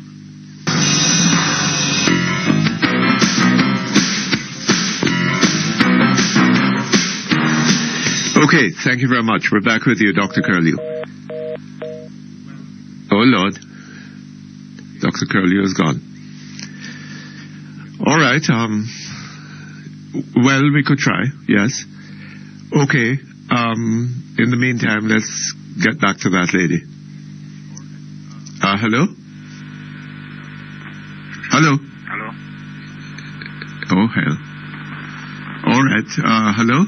Hello? Yes, good afternoon to you. Good afternoon, Mr. Perkins. Would you speak up for me? I'm not hearing you very well. Okay, good afternoon, Mr. Perkins. Good afternoon, sir. I'm living in the Mullines Garden area, Mr. Perkins. Mullines Gardens? Yes, sir. My girlfriend went and paid the light bill the 16th of this month. She went and paid the light bill? The 16th of this month. This morning I was sleeping and the JPS people come here and cut off the light. This morning you are doing what? This morning I was sleeping, sir. And the JPS people just pull me gate and come in and then cut off the light and gone.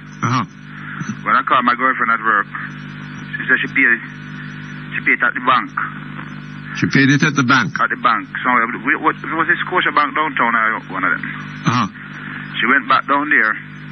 Them told her at the bank, them gonna call JPS for them to come and put on my light. And Mr. Perkins, up to now, them don't come and sitting down here. I call Route Van Road. Over half hour on the phone, Mr. Perkins, the phone that's ringing, nobody to answer the phone. So the bank is saying that the bill was paid? Yes, sir. Right? Yeah. Well, look here. Get in touch with JPS. Yes. Tell them you're giving them an hour to come and reconnect the light. Yes, sir, because I call. Or you're going to take the matter to the courts. I call in them, Mr. Perkins, and nobody to answer the phone. Well? Nobody to answer the phone. Well, you need a lawyer, sir. But sue them. Perkins, they're not having a right to come inside the house. They're supposed to cut it off on the light. They came into the house? Then come and go up on the house top and cut it off. Up on the house top? Right. Oh, hell.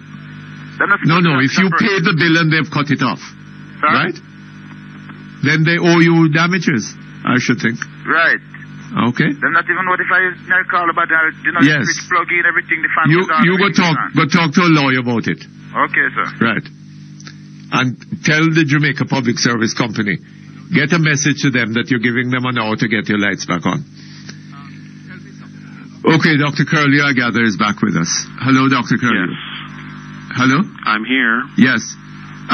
Tell me something. You spoke about her coming there. There was a problem about paying the bill, right? There was an initial confusion about how the bill was going to be paid. How the bill was going to be paid, right. Yes. And then, presumably, somebody got in touch with somebody in Bermuda who agreed was trying to make an arrangement to pay the bill. I don't know. An arrangement was made. Someone actually showed up at our office and paid for the study. No. I'm talking about initially. Initially, correct. You said somebody was trying to pay from Bermuda by giving you a credit card number. Correct. How long was that after she initially came there? The study was paid for approximately, I would say, well, the arrangements were finalized about an hour after the initial call. An hour? Yes. And then, of course, the patient had to be driven from Savlamar and all of that. So, I'm sure by the time they actually had the study done, some hours had ensued. Well, hold on. They had to get in touch with somebody in Bermuda to try to arrange for the credit card payment. When that was turned down, they had to get in touch with somebody here to come and pay the bill. Am I right? Again, I wasn't there, but that's a reasonable assumption. Well, that's what you told me. The problem is that, if someone has a credit card and you don't have a signature, there are issues with that. There what? There are problems with accepting someone's credit card and not having especially an international credit card, and not having someone there to sign for it. So therefore, an alternate arrangement was made and the study was done. But I'm just wondering whether the delay in arguing about the payment may have contributed to what ultimately happened to her.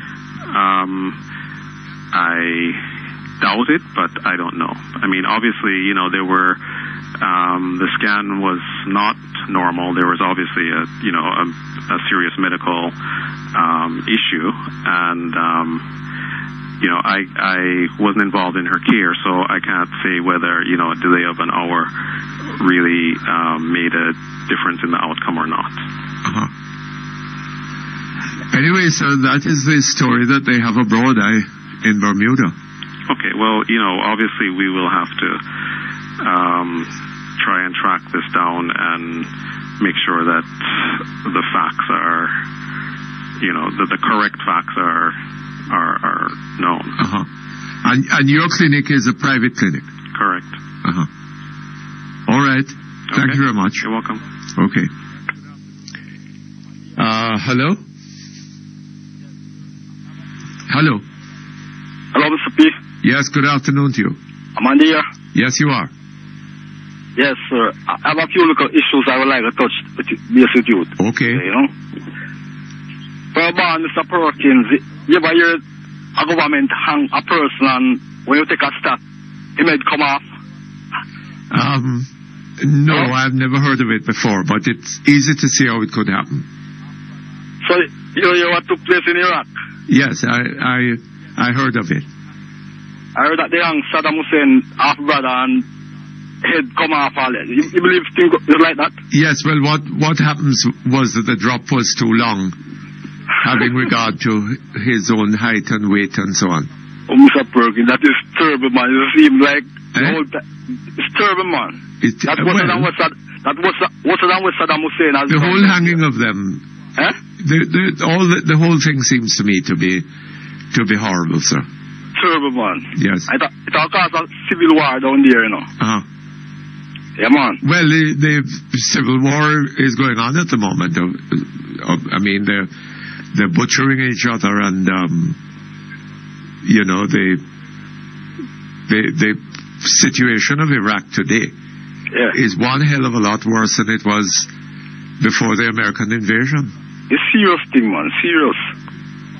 Huh? It's serious thing, man. Serious thing are going down there. You know, people feel like the people who live in Iraq is nobody still, but we far from them still. Well, the people who live in Iraq can't be nobody. I mean, they're human beings there. Yeah, man. It's terrible, man. Yes. Yeah.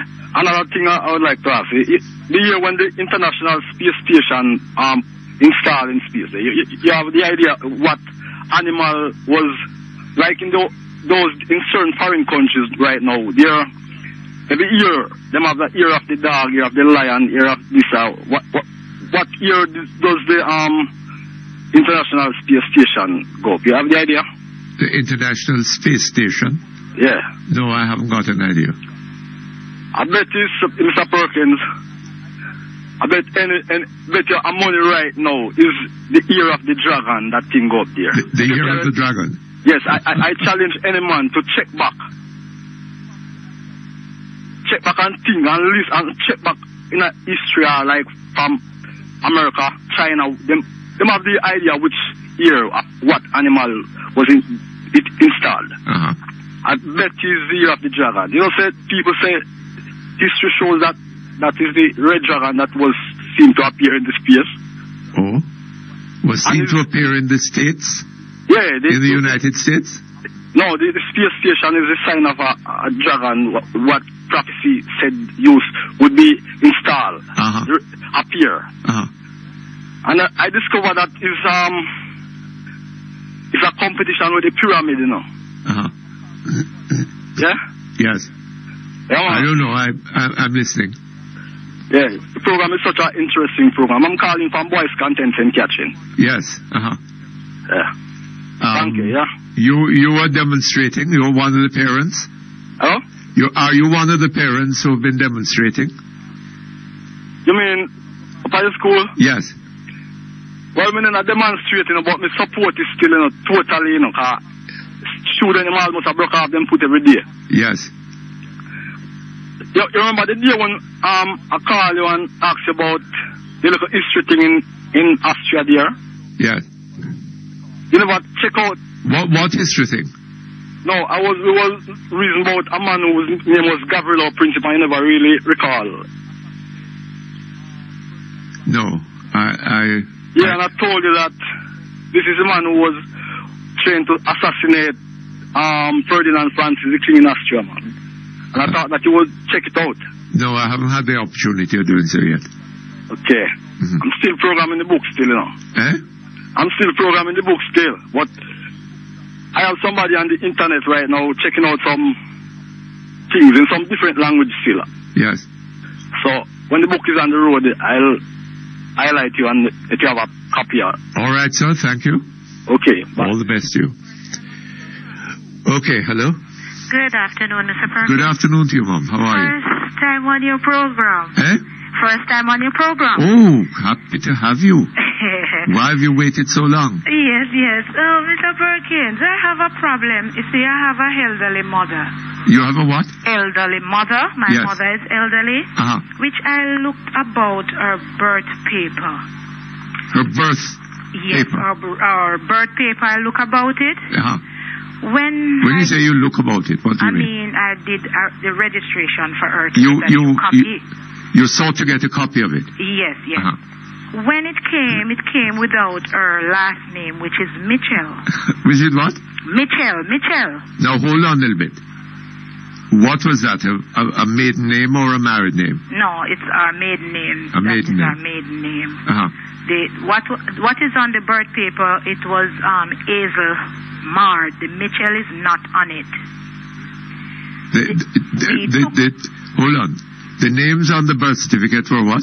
Hazel Mard. Hazel? Mard. M-A-U-D. Oh, Hazel Maud. Yes. There is no last name, which is Mitchell, that was supposed to on it. Yes. They told us, we bring it back to them, we told them about it, showed them the copy that they sent to us. When they say we had to do a deep hole to put on back the Mitchell. To put it on back? We had to pay them some more money to get the last name on. But hold on a little bit. Did your mother before have a birth certificate? Yes, she did. And that name was on the birth certificate? Yes, sir. Does she have a copy of that birth certificate? The copy that we did have get torn up, but there was just that little part that she could go and do the register in St. Anne's. The birth certificate that she had? Yes. Was destroyed? Yes. But there was the part with... yes, that she could write up and did everything. I beg your pardon? That she go carry to them, she took it to them and write up everything, paid for it and send it in. When we get the copy, the last name was missing. They didn't put the Mitchell on it. But then they have that paper? Yes, they did. Hold on just a moment for me. Okay, thank you very much. We're back on line. Hello? Hello, I'm still here. Yes. Right now, Mr. Perkins, we went back. Them said we had to do a deep hole by putting on the last name. We paid $15. Did your mother ever have a passport, for example? Yes, she did. She had a passport? Yes, she did. The passport was in her name? Yes. She still has a copy of that passport? Right now, sir. Or still has the passport? Yes. Right? Well, look here. Get in touch with the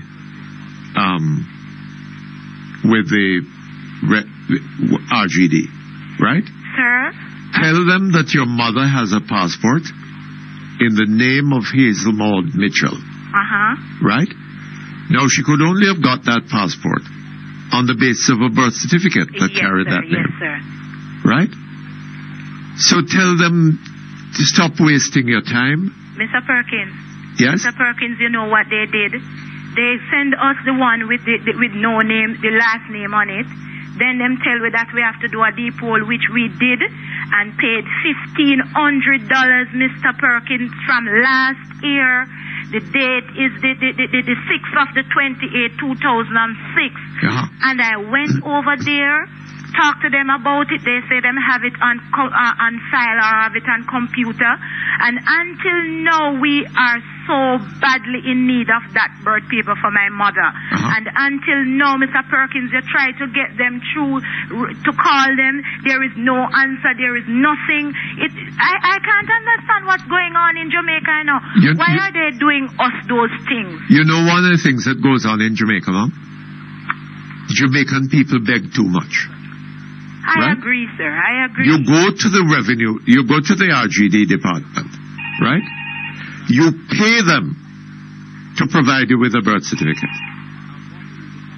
They take your money and they provide you with a piece of damn nonsense, right? Yeah. And what are you going to do now? Beg them to straighten it out? Hold on a little bit.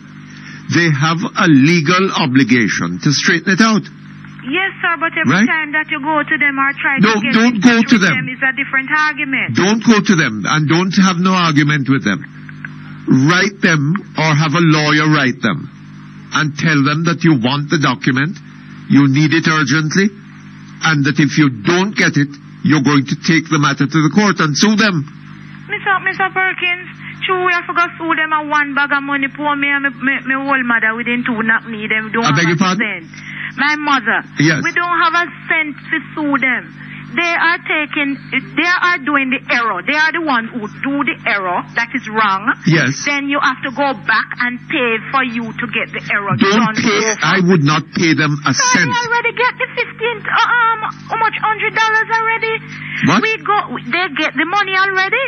You mean the money for the deed poll? For the correction and all. No, we can't get the correction. Well, we paid it just next to thing get they're going to tell you is that you have to pay some more money. Oh, Jesus, man, I don't know why they are doing us. We are all poor Jamaican people, and we are trying just to make everything right for ourselves. And it's like the RGD is just sucking every cent out of Jamaican people. Absolutely. Right? Now, if they can do it and get away with it, they might well ask you, why shouldn't they do it? Oh, Lord. Mr. Perkins, I don't know what happened to some of us. You would just want the last name to go. They are the one who make the error, sir. We go and we still pay the money just for the error to correct. And until now, from last year... you should not have paid the money for the error to be corrected. That's what... Because it was clearly their error. Right? If your mother had a passport in that name. Yes, sir. That is what... Then that birth certificate had to have been there. Oh, Jesus. Right? Mr. Perkins. And there are so many people who are calling here with that problem. Yes, because, no, sir, I need it. It is important. That's why we really need it. We need it to send away because it needs to look about some papers. And from last year, my sister has been calling from Canada and asking and until now, Mr. Perkins, when you call them to talk to them, you are not getting no answer on the phone because from morning I'm trying to get to the RGD calling the number that is on the same birth paper. Now, if the RGD can do this and get away with it, and collect more money for correcting their own error, then why shouldn't they do it? Oh, Jesus. Huh? Mr. Perkins, I don't know. Thanks very much. I just want to tell you what's going on because there are a lot of things that are happening and people are not talking. But I am talking this morning because my heart has been so broken. Yes, but you need to do more than talk. Sir, I went over there, and I sit in front of the secretary, whosoever doing on the computer, and I look about another birth paper, and I got it, and the ones that we really need, that we look about from long time, is still there. All now them say it's on computer. So since them keep it on computer, make it stay up on the computer. Yes, well. Because it's like we don't have no other source. Look here. Why don't you try getting in touch with the public defender? Yes, sir, I will. Right? And put that case to him and ask him his Do you advice. have a number for them, sir? No, I don't have it offhand. The public defender? Public defender, yes. Okay, thanks All very right? much. Okay. Have a good day, sir. Okay. Bye. Hold on just a moment. Yes. Hello? Hello? Hello? Yes. Hold on just a moment. I think somebody can give you a number. Okay, then. Right? Thanks very much. Yes, hold on. Okay. Do we have some email? Yes, Mr. Perkins. One just came in. Mr. Perkins, I bow my head in shame for that doctor you just spoke to regarding the lady who died in Montego Bay recently. Everybody who owns an international credit card, everybody who owns an international credit card is covered by the credit card company. In case of theft, you should know, Mr. Perkins, that if you can prove that you did not really use that money and that somebody fraudulently used your credit card, the company is covered. It's covered by insurance. The signature means nothing.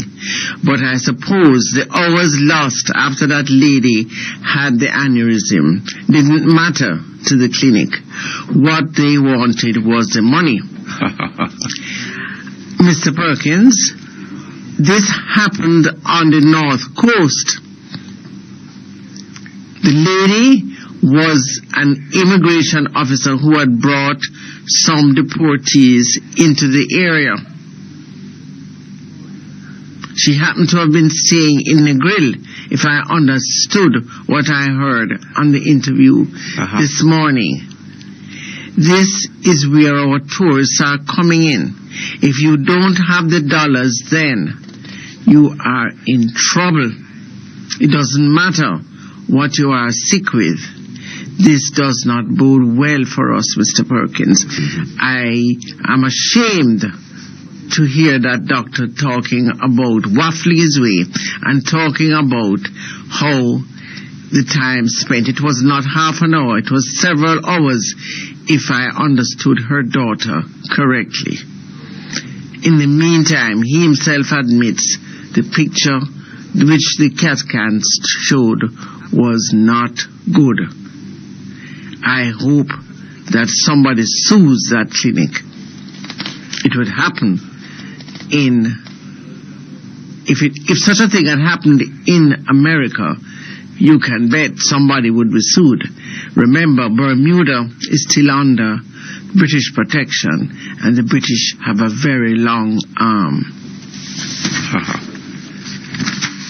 Yes, well, I don't know. I don't think that that what they described could have been completed in an hour, because she was brought to the hospital. When they told her that money had to be put up before they would do the work, they had to get in touch with somebody in Nassau, in Bermuda, and that person must have called and said that they would give their credit card number. Yes. There must have been some discussion about it. They could have verified the number. In the final analysis, they said no, they wouldn't accept that. Right? And then somebody had to be found to turn up at the clinic to pay the money in cash. In US dollars. In US dollars. That must have taken more than an hour. I don't know. I gather it was 6 hours, according to the daughter.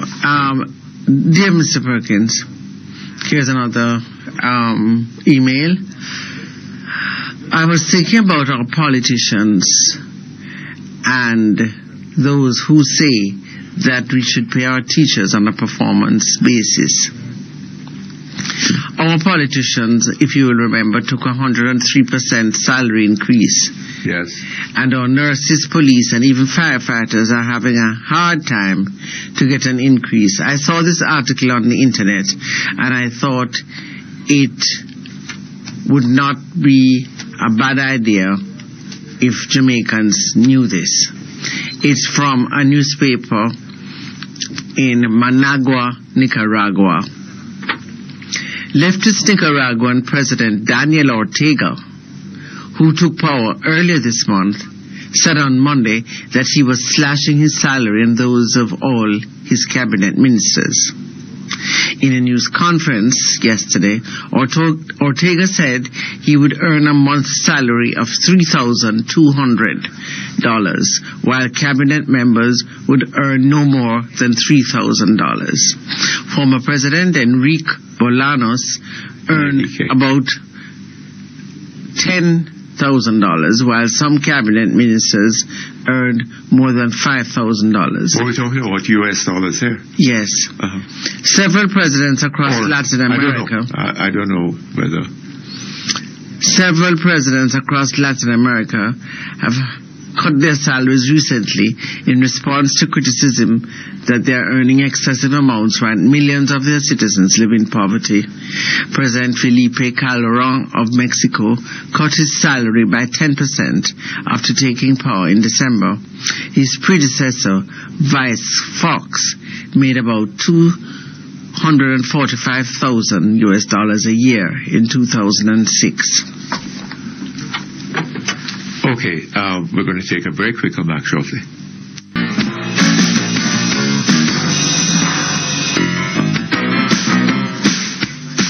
Okay, thank you very much. We're back here on that. Back to the email. Mr. Perkins, On Sunday, I saw in the newspapers that the Rio Hotel, slated to be built in Montego Bay, has contravened the orders of the Civil Aviation Authority. They plan to build a 6-story building right in the path of the airport, where flights take off and land. There is a rule by the Civil Aviation Authority, as I understood the article to be saying, that says that no hotel should be built in that area. No building. They have hotel. Above 3 stories. Yes.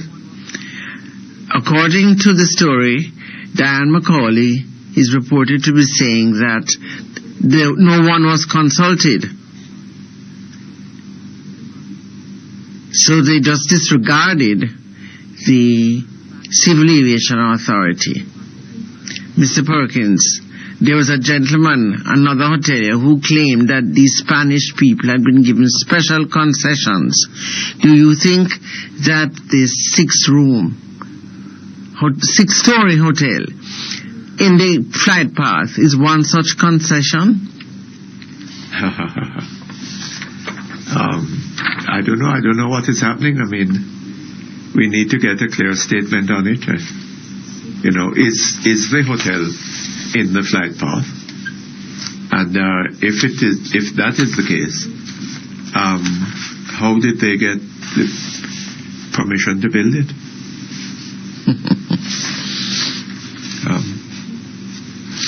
Mr. Perkins, how are you today? I'm fine. In all my years of reading about God-sent people,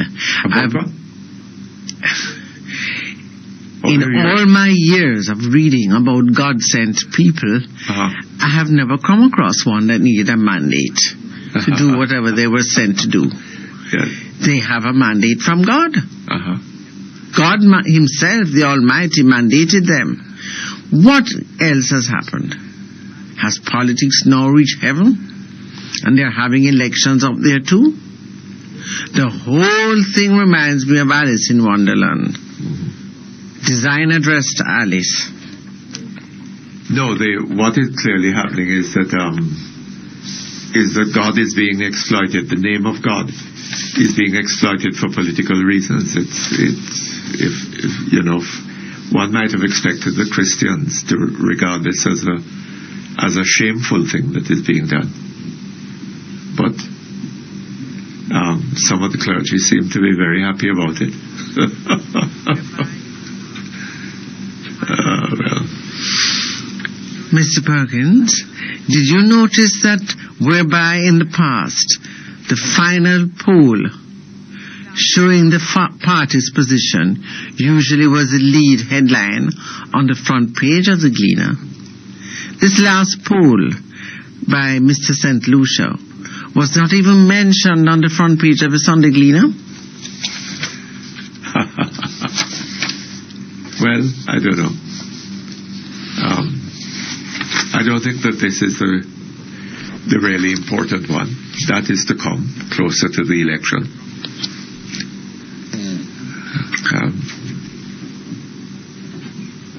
And I strongly suspect that we won't be hearing about any sort of neck-and-neck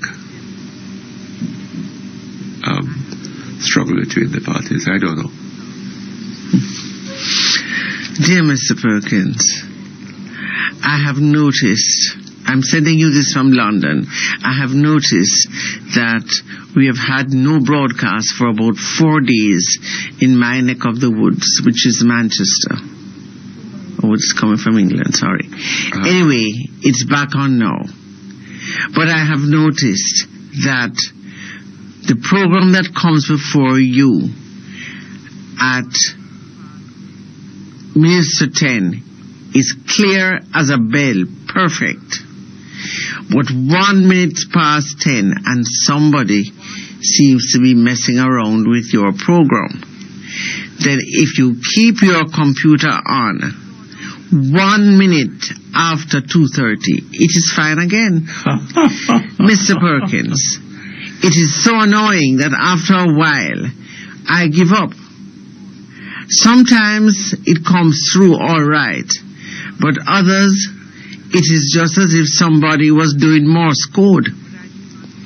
Or you are being crushed between another frequency. Sometimes music interrupts you. But I do not believe that it is another station. Something rotten is in the state of Rome, Mr. Perkins.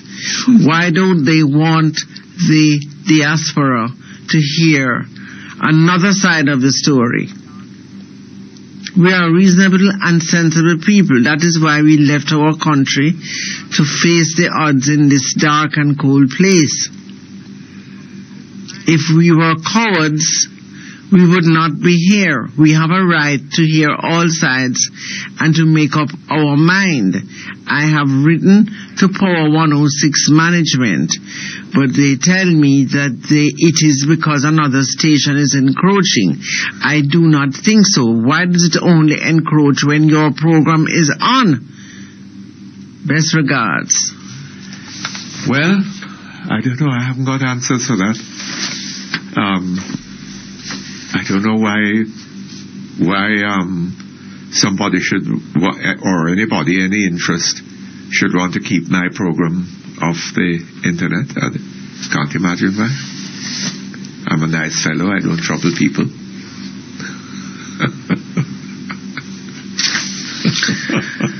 Mr. Perkins, again, we have received a lot of letters regarding Mr. Buck and appreciation for the contribution he made to the program, and how much listeners will miss him. Yes.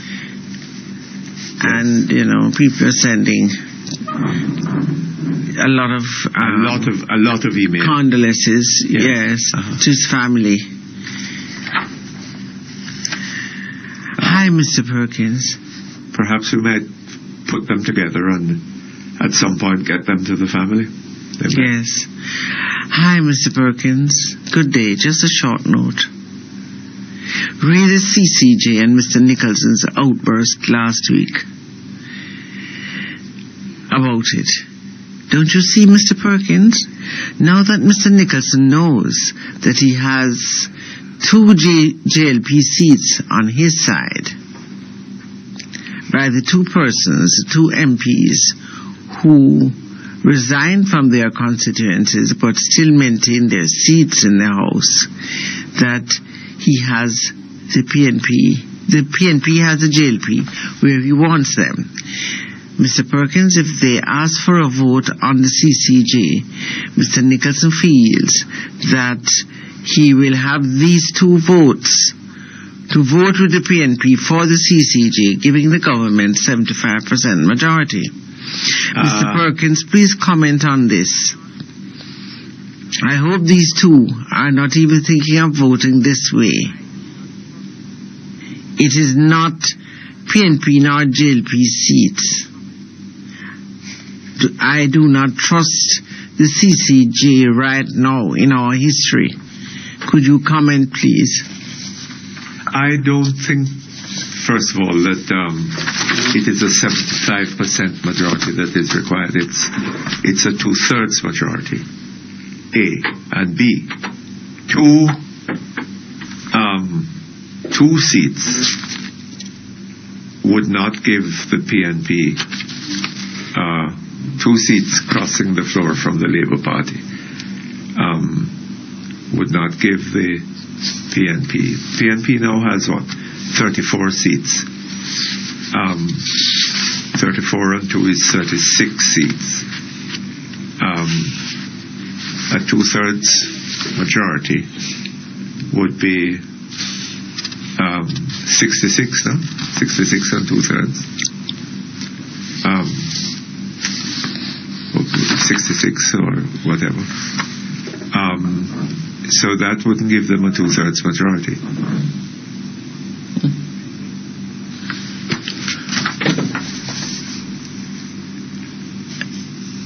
Mr. Mutty Perkins. Wait, hold on a little bit.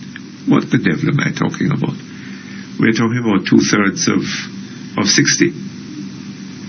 2/3 of 60 would be 40. I'm talking about 2/3 of 60 would be 40. 2 seats would not give them 40 seats, 40 votes. Two additional. Mr. P, every time I send the email, someone responds by telling me to call. Today I called and waited for over an hour while you tried to figure out whether or not credit can be forwarded from cell phone to cell phone. This is elementary cell phone option service and really needs no explanation. I believe my question was much more important and I can't wait any longer, therefore I'm emailing, though it rarely gets read. Question. If Bruce Golding wins the election and becomes Prime Minister, what accomplishments, milestones do you expect to see after his first 100 days? What measurable indicators do you need to see to tell you he's on the road to success? If there are no tangible indicators, what are Jamaica's options? Incidentally, I sent a poem called Richmond. Did you read it? What do you think? Well, I don't know. I haven't thought. I expect that if the Labour Party does win the election, they will want to, take action to show the people that they are serious and have I imagine that before the election they will be putting out a manifesto and will be telling the people what they propose to do with power if they get it. So, we'll judge them by that, won't we? We take a break. We come back shortly. Okay, thank you very much. We're back here online. Hello? Hello? Hello? Yes, good afternoon to you. Mr. Perkins? Uh-huh. Are you hearing me? Yes, I'm hearing you. Oh, hello, Mr. Perkins. Long time no talk. Yes, indeed. Why have you treated me like that? Oh. I was in Jamaica for nearly a month. I just came back. What? And you didn't call me? Yes, it's easier to get you when I'm not there. But believe it or not, sometimes that is. I see. How did you enjoy your holiday then? It contradicts what other people say sometimes about the international calls. But sometimes I do have problems calling you internationally. How was your holiday? Well, this is what I'm calling to talk about. I need to point out a few little observations to you. But before I do that, Mr. Perkins, I want to say that doctor, the one who was hesitant to receive the international card from Bermuda, he needs his administrative faculty examined because that is totally wrong. Well, he was not there, he said, It was his staff. That's why I said he needs his administrative faculty examined. Yes. So he needs to put that into it. He needs to correct that part of his business because that is totally wrong. You can accept an international card anywhere over the telephone. If that woman's life depended on it, then he was responsible for that. But I doubt that very much. I regret the situation, but that'd be the case. Yes. Mr. Perkins, my observation while I was in Jamaica. My observation, even before I came to Jamaica, and more importantly when I came there, there is no leadership. Was what? There is no leadership. There is no leadership on the island at all. Everything seems to be chaotic. Everything is in total chaos. You mean things fall apart? The center cannot hold. The little thing that you've been saying for the last 10 years has come to truth, and unfortunately so, but it is so. Absolutely, you're absolutely right, Mr. Perkins. Well, I'd much rather have been wrong. Sorry? I said I'd much rather have been wrong. So do I. I wish I could say that you are wrong, but unfortunately you are right. Well, Mr. Perkins, I know that we have had some extensive rains, especially from Ivan, over the last year or two. Well, Ivan was 4 years ago. Severe damage. Well, coming on to 5. Caused some severe damage to the roads. But it seems to me that... So, 2004... That's almost a year now, and it seems... Yes. My head is all mixed up. Ivan was 2004. When it was that we had some heavy rains. Was it last year? I don't remember which one of those storms. Was it last year? No, I don't think so. Yeah, we had some severe weather last year now. Rain after rain after rain, I believe that. Last year was 2005. Yes. 2005, I think it was. 2006 was just a memory. 2005, I think so, yes. Too much havoc. But be that as it may, Mr. Perkins, I have never in my life, I'm retired now, and that's why I'm living in the States. But I have never seen the roads all over Jamaica in such a deplorable condition. It doesn't matter where you drive, Mr. Perkins, whether it be in the corporate area, in the country area, or wherever. It is disgraceful. But you must be mistaken, Mom. Jamaica was... You must be mistaken. Jamaica was pothole-free in 2003. It's supposed to have been, but I don't know. Well, I don't know what to say about that, Mr. Perkins, but let me tell you, upon arrival in Jamaica on the Christmas week, my son picked me up at the airport, and he forgot about the beautiful road that was going to be fixed up for the cricket on South Camp Road. Yes. And he proceeded to drive on South Camp Road, but was detoured into some other roads off South Camp Road. I used to go to Alpha Academy, Mr. Perkins. Yes. I used to walk those roads as a young girl. Yes. I used to walk through race course, to crossroads, to race course, to walk to school. Yes. You hear me? And I never see this. I know all around that area. I can't remember the names of the road now because of my memory, but I forget all those roads. But I have never seen such squalor. Now the government is fixing up the main arterial roads for the cricket, and when you're going to those little interior roads, this squalor, the dumps, the garbage, the filth that people live in. Yes. It's the person to say wonder crime is so high. Because this has encouraged you to get angry. It's nothing else. It's not for poverty's sake to go rob. Goodness gracious, the way people have to live. And it's our government going to fix up inside those little roads there in the cathedral and in those little areas there too, among other places in Jamaica. That's just similar. Sister Plea has a plan to beautify Jamaica in preparation for the World Cup. You know that. But Mr. Perkins, the government is perhaps hoping that this is going to buy our ticket into the next general election. Well, because obviously it's going to use the World Cup money, that is the proposed World Cup money to fix up the roads, to patch some of the other roads in the corporate area and among other places to win votes. But I should hope the people would have better sense than that. And if the people of my country bring back in the PNP, then Mr. Perkins, we deserve everything that happens to us that is bad. It's all I can say. Because if people can't see the light now, something is wrong. Something is wrong. You know, I've gone into several heated conversations and discussions when I was there. And it was just about politics. And I'm saying, and they're saying, oh, you know, Tivoli Garden was a seclusion and a, you know, specially prepared place. And I said, and it was the envy of the other communities. What do you call them? Communities again? Not ghetto. I forget what they call them. What? Garrison? What do you call those communities? Garrison communities? Yeah.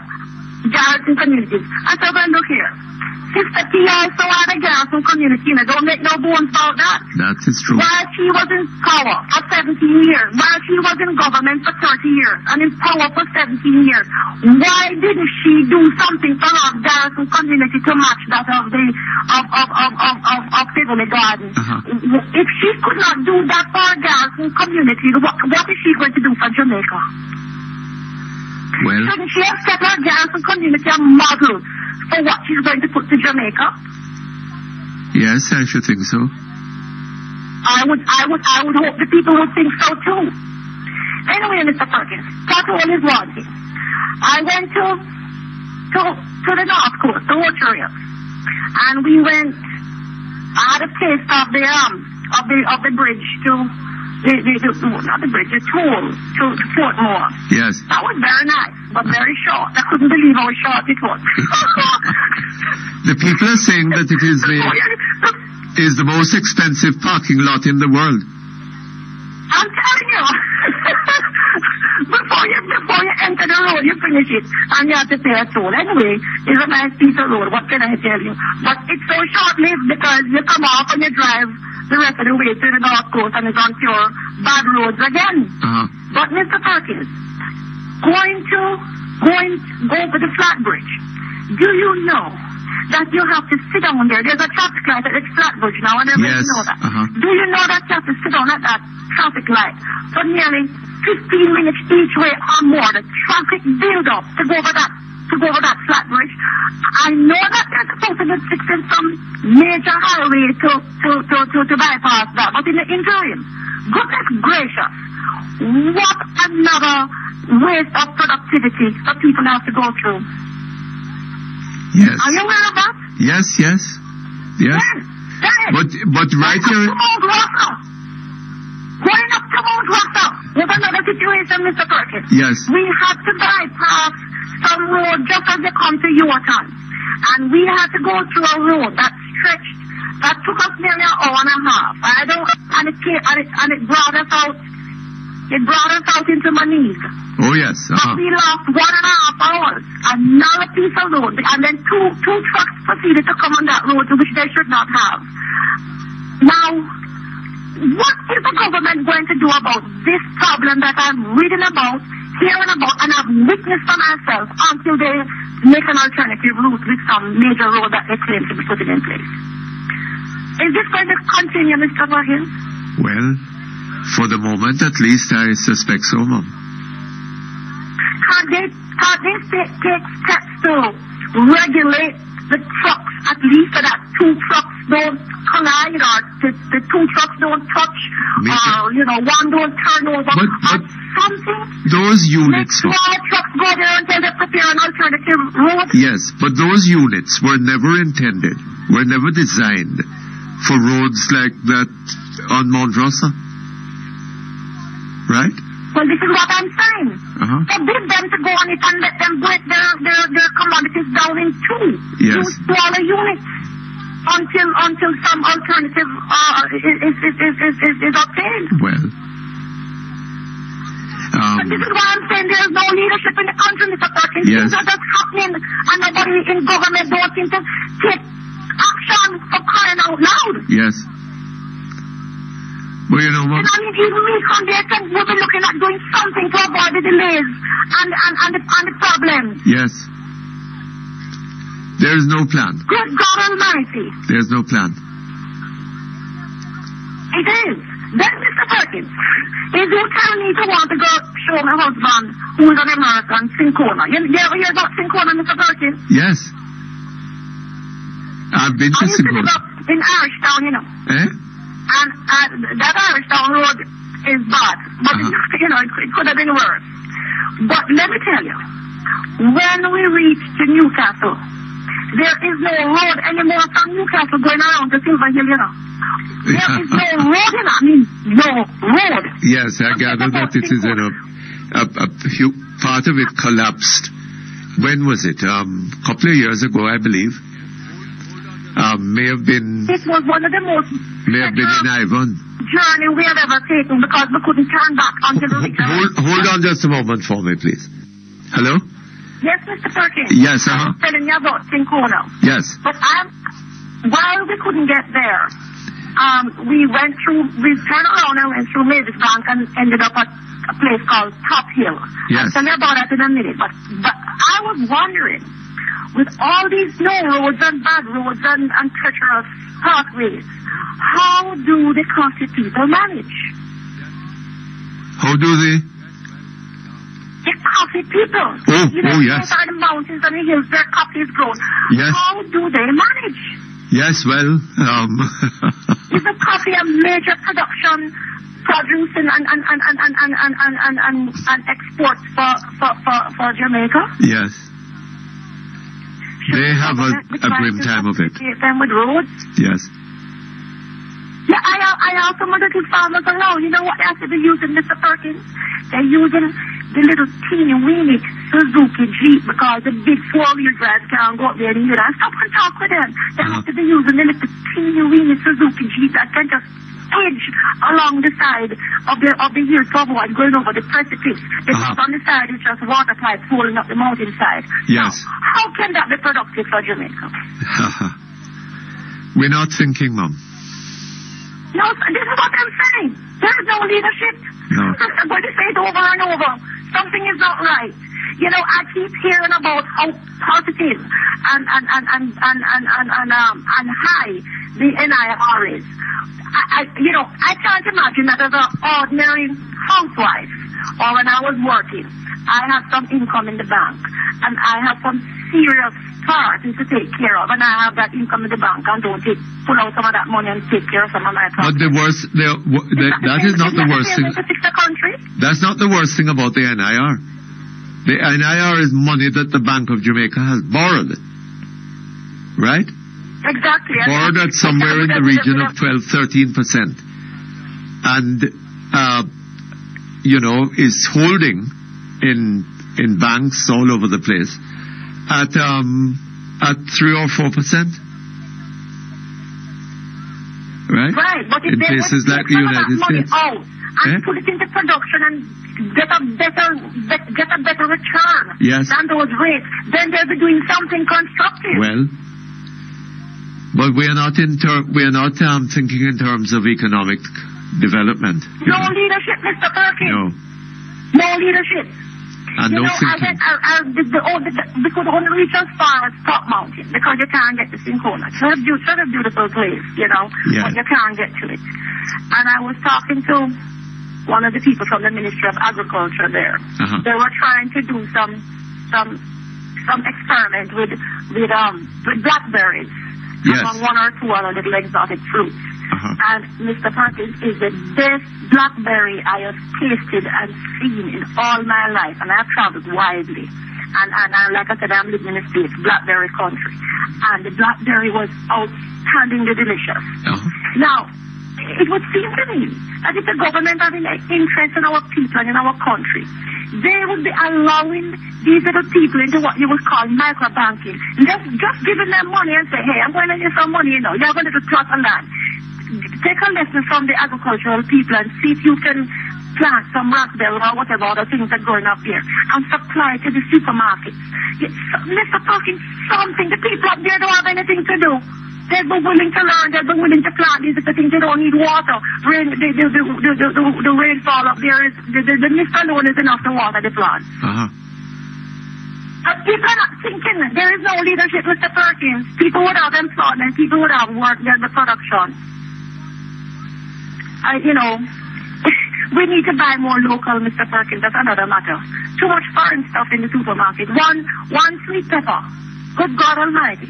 Why you want to buy a yellow sweet pepper? Or grow it yourself. Why aren't we growing yellow and red sweet pepper? Why are we importing it? Well, I think that I heard a story about somebody who is promoting that kind of thing. I hope to have him on my program shortly talking about it. Oh, good. Mr. Perkins, I'm coming back to Jamaica. I just diving out a little time here. I have a plan. And another 2 to 3 years. I know Jamaica is rough. The crime scene is, I don't feel too safe there anymore. The indiscipline on the road scares me. I never used to be scared to drive in Jamaica, but I am now afraid of those rough drivers on the road. And but I feel useless here. And I am coming back to see if I can make something better of Jamaica with a little bit of life that I have left, if God wills it. You're planning to go into politics? Sorry for my countryman. Are you planning to go into politics? No, I don't want want to go into politics is too bloody corrupt. Because even if you are not corrupt, I think you don't have a choice but to be corrupt. Yes, but if you just... Otherwise, you know, you get axed. If we all just leave it up to be as corrupt as it wishes, that isn't going to be helpful to any of us. That is also true, Mr. Perkins, but you know, there are one or two people who may not be corrupt in there, but like I said, if you don't play the game, you get axed, and I don't even want to go into that argument right now, but I know a lot as well, because you know, I have worked in Jamaica for nearly 40 years, 35 years down at the wharf, before I was in shipping, and so I have my ears to the ground, and that's why I know a lot about Sister P's constituency as well, but I'm going to leave that off the air. people must just wise up. All I'm saying, Mr. Perkins, one last thing before I go. If our government is in power for 17 or 18 years and we have not seen anything super positive in our country, we need to give them, we need to vote them out and bring in a change. But look and here, if that change... The government has been in office for 18 years. During that time, we have seen the economy deteriorate, right? Yes. We have seen the debt pile up. We have seen crime get beyond... I mean, when I remember that in 1989, when these people came into office, the highest murder rate that we had seen in Jamaica was in 1980. In that election year of 1980, was 865, I believe, right? That remained the record, not only through the 1980s, but between 1981 and 1989, when they came into office, and 1996, right? Yeah. Since then, it has gone, it has been... Through the roof. Through the sky. Yes, through indeed. The sky. Right? And 2 years ago, we had a total number of murders in the region of, what was it, 1,600, nearly 700. Right? So the crime has increased. I'm not too sure about the statistics. You know more than me about that. I don't follow the statistics. I just see results, and the results is just not good. Everything seems to be more negative than positive. And the roads, as you talk about, are in a mess, right? Yes. And that is what has happened in the 18 years that these people have been there. And if people are stupid to go and bring this back in for another term, then I don't know. I mean, everything. That is for the people to decide. I mean, you know, if they want 5 more years of this, stupid to do it, then go by. So be it. All I know is that I am coming because I make sure one of the first things I did on my visit was to go to my they call that place there where you go make sure you can vote. I forget. Anyway, and yes, I'm on the list. I couldn't get an ID, but the lady said as long as I'm on the list, I can vote. So whenever they call an election, I'm coming to vote, and I am going to vote the PNP out. And if and when the JLC comes in, I know that they cannot do anything much in 5 years, Mr. Perkins, but if I don't see a positive indication of anything, I will vote them out to after 5 years. I know they can't do very much, and so it should be. Yes. All right, Mom. Lovely hearing from you. Thank you, Mr. Perkins. Thank you for listening. You must call again. All right? Bye-bye. All the best to you. Okay, hello? Hello, Mr. Perkins. Hi, sir. How are you? Yeah, we were talking earlier and I got cut off. Oh, yes. Sorry about that. Yeah. Before I even get into anything, I just want to say my deepest condolences to the family of Mr. Basil. Yes. He was a great Jamaican. He was. Yeah, he tried a lot of times to educate the populace as to what's really taking place. Yes. You know? I just hope that people learn from him and that information will be helpful to them in guiding them somehow. Yes. When the time comes for them to make the decision. Okay. Yeah. But you know, our health our health system is really in a crisis, Mr. Perkins. Yes, I think so. Yeah. But it's not just the health system. Yeah, the entire country, but I mean, it's not the first situation we have where people go to hospital and they don't receive the help because they don't have money. Yes. Bear in mind, however, that this was not a government institution. Yeah. Right? Yeah. It was a private institution. Yeah, but remember, it's because the hospital didn't have the equipment. You are absolutely right. Why the person had to go to on that the you are private right. place. Yes. Right? Quite true. You remember the police inspector in Spanish Town that got shot and went to the hospital, and because he never have the money to pay for registration, they turned him away. Yes. Right? And that lady down in Mandeville, who died because she didn't, her family never have enough money to pay for the medication that she needed. Right? I mean, you will have these things happening over and over, and the government doesn't seem to be able to do anything about it. I intend to do anything about it. No, the resources of the government are being used for other purposes. As Deacon Thwaite said, to effect the transfer of resources from the poor to the rich on a scale greater than has been seen in this country since slavery was abolished. Yeah, I mean, it's just a shame, right? Yeah. You have billions of dollars being wasted in scandals, White House, Operation Pride, and stuff like that. Oh yes. If they saved even a fraction of that, right? Even 25% less corruption. Those monies could be used to purchase things for the hospitals and provide them with the medicine and the proper equipment. Yes. To help out not just Jamaicans but visitors to our island. Yes, true. What is going to happen when World Cup crickets come here and somebody takes it? Well, they'll have to sort of ship them out to Miami, I suppose. Imagine the image of Jamaica if something was to happen and tourists coming here couldn't get the treatment and they die. Yes. During the World Cup, with so many media houses being here. Well, let's hope that it doesn't. Yeah, I mean, but the government really has to get them act together. I don't think this government has the capacity to do that, or the capability to do that. Yes. Because they have been there for, 18 years now. And things got just getting worse and worse. Right? And if Portia is saying that she needs to get her own mandate, she's there now, and she's been there for 10 months. She is the Prime Minister. Yeah, right? Marcus, she has some problems in that I don't know that the party is united behind her. Right?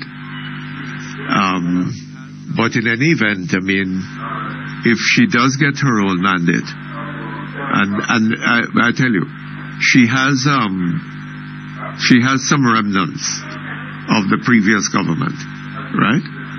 Yeah. If she does get her own mandate, what changes is she going to be able to make? Because she's going to have the same personnel.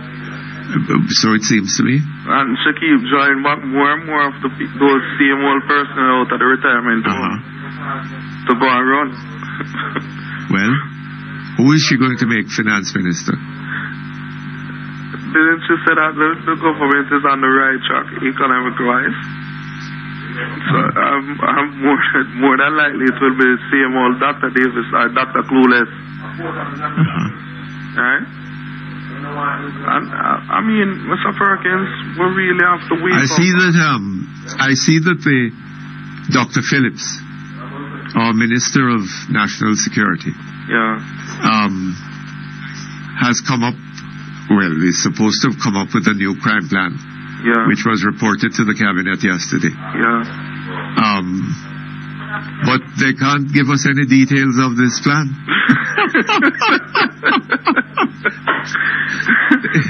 This is a secret plan, you know. But, Mr. Perkins, as you touch on the crime, it's very interesting that so much crime and turmoil is taking place in the Prime Minister constituency. Yes. And we hear nothing about it in the media.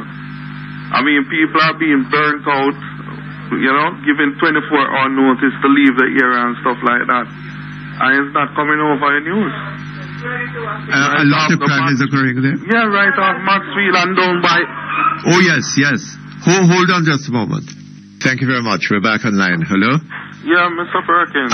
A friend of mine, Elpa, was in tears just yesterday, talking about the violence down there and how fearful she is to come to work. Yes. Because she was absent from work for 2 days, and she said, boy, they were going terrible down there.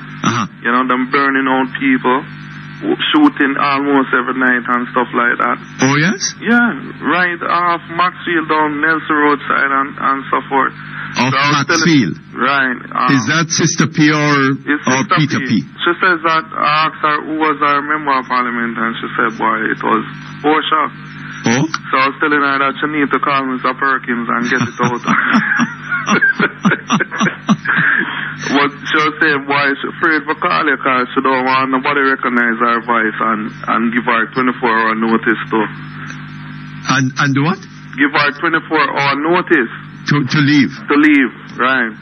Oh, Lord. And I'm saying that this is the Prime Minister's constituency. What is she doing about it? She don't know. Well, I don't know. What can she do about it?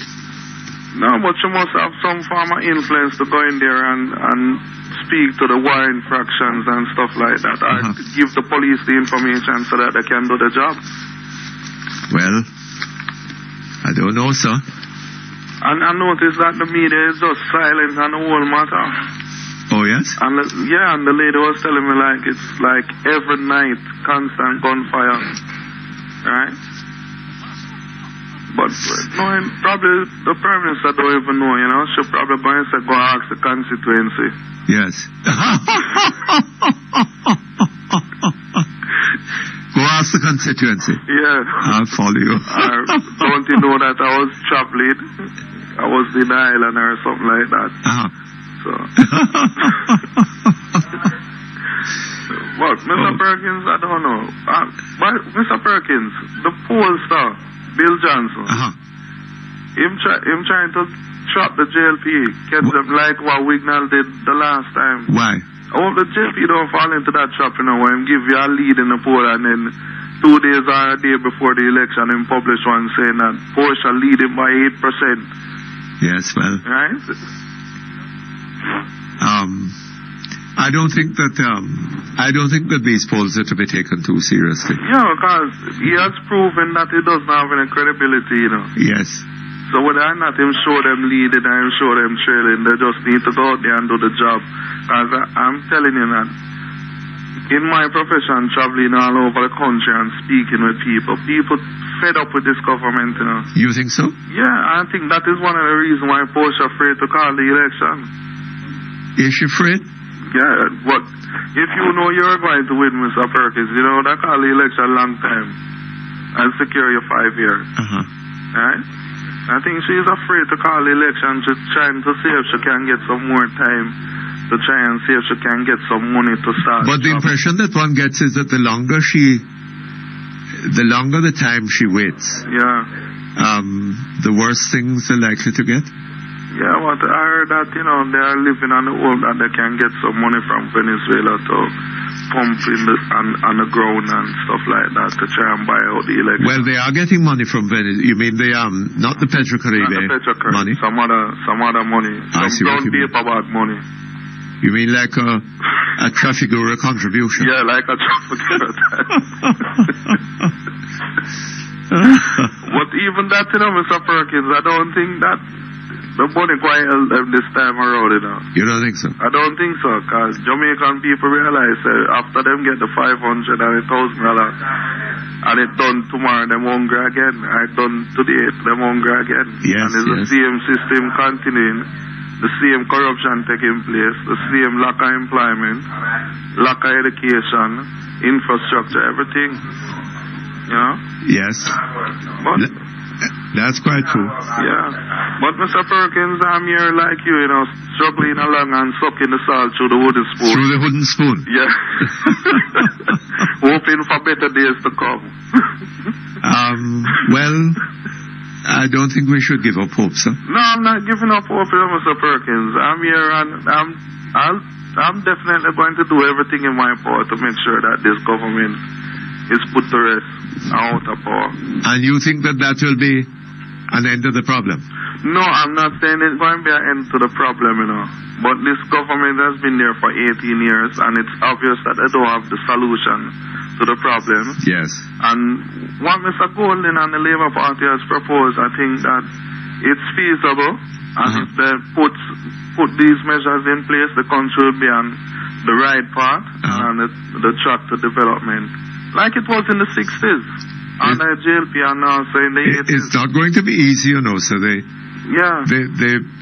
Any government that succeeds this one is going to have inherited a mess. Yeah. And it is not going to be easy to clean up. I know. All of us will have to tighten our belts, Mr. Perkins. Right. But if we tighten our belts, we're supposed to can see the light at the end of the tunnel and know that this is the goal that we're working towards. Well, I tell you something, sir. I'm a little skeptical about that thing, that call to tighten your belts. Right? Because when the PMP do it, them don't tighten for them belts.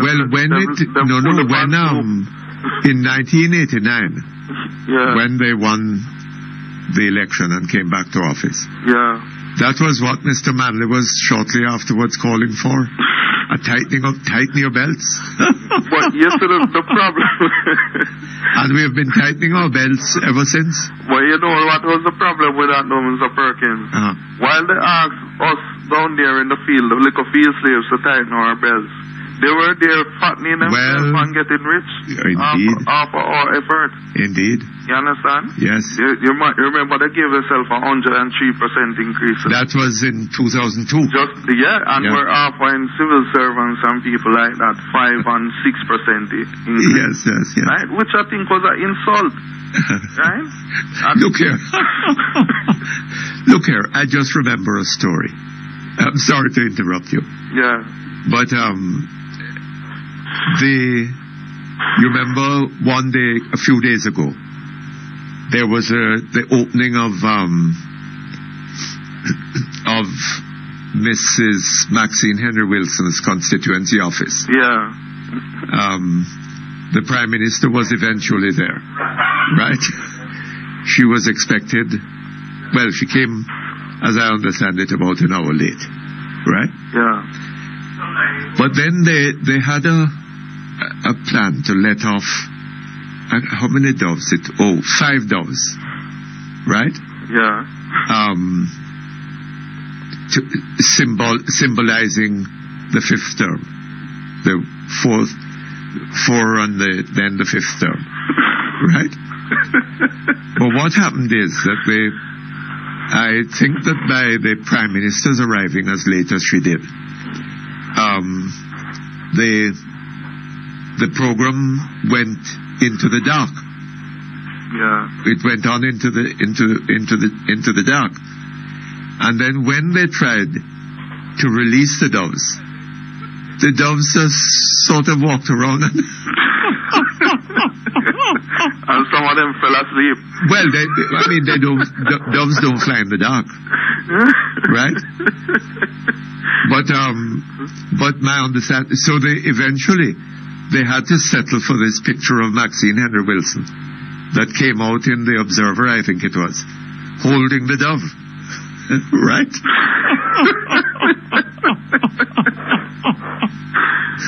Mr. Perkins. The doves wouldn't take off. Like the Jamaican economy. Yeah, right. How many years now we hearing that the economy poised for takeoff? And we're going to experience the best growth ever. We've been hearing that for a long time, sir. Anyway, look here, I'm sorry, I have to go, eh? Yeah, man, okay. Okay, all the best. Okay, Business Online, we'll be back shortly.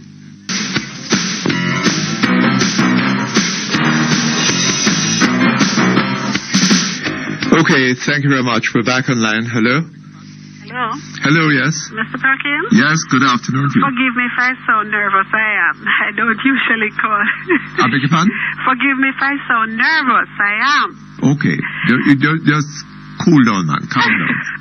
How are you, Mr. Not a thing is going to happen. How are you, Mr. Perkins? Not too bad. How are you? I'm just calling to relate to you an experience that I had some years ago in England. Yes. And you'll know why. And this happened under the wicked colonial white people. Yes, man. Vicious I went to England some years ago, Mr. Perkins, like around 78, 79. And I was vacationing. I was staying with my cousin.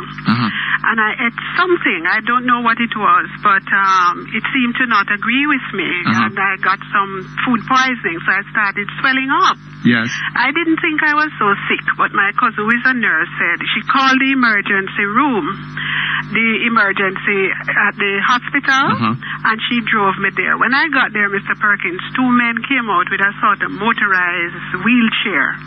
You wind it up and you go up, and you wind it up and you go down again. You know, they can adjust it.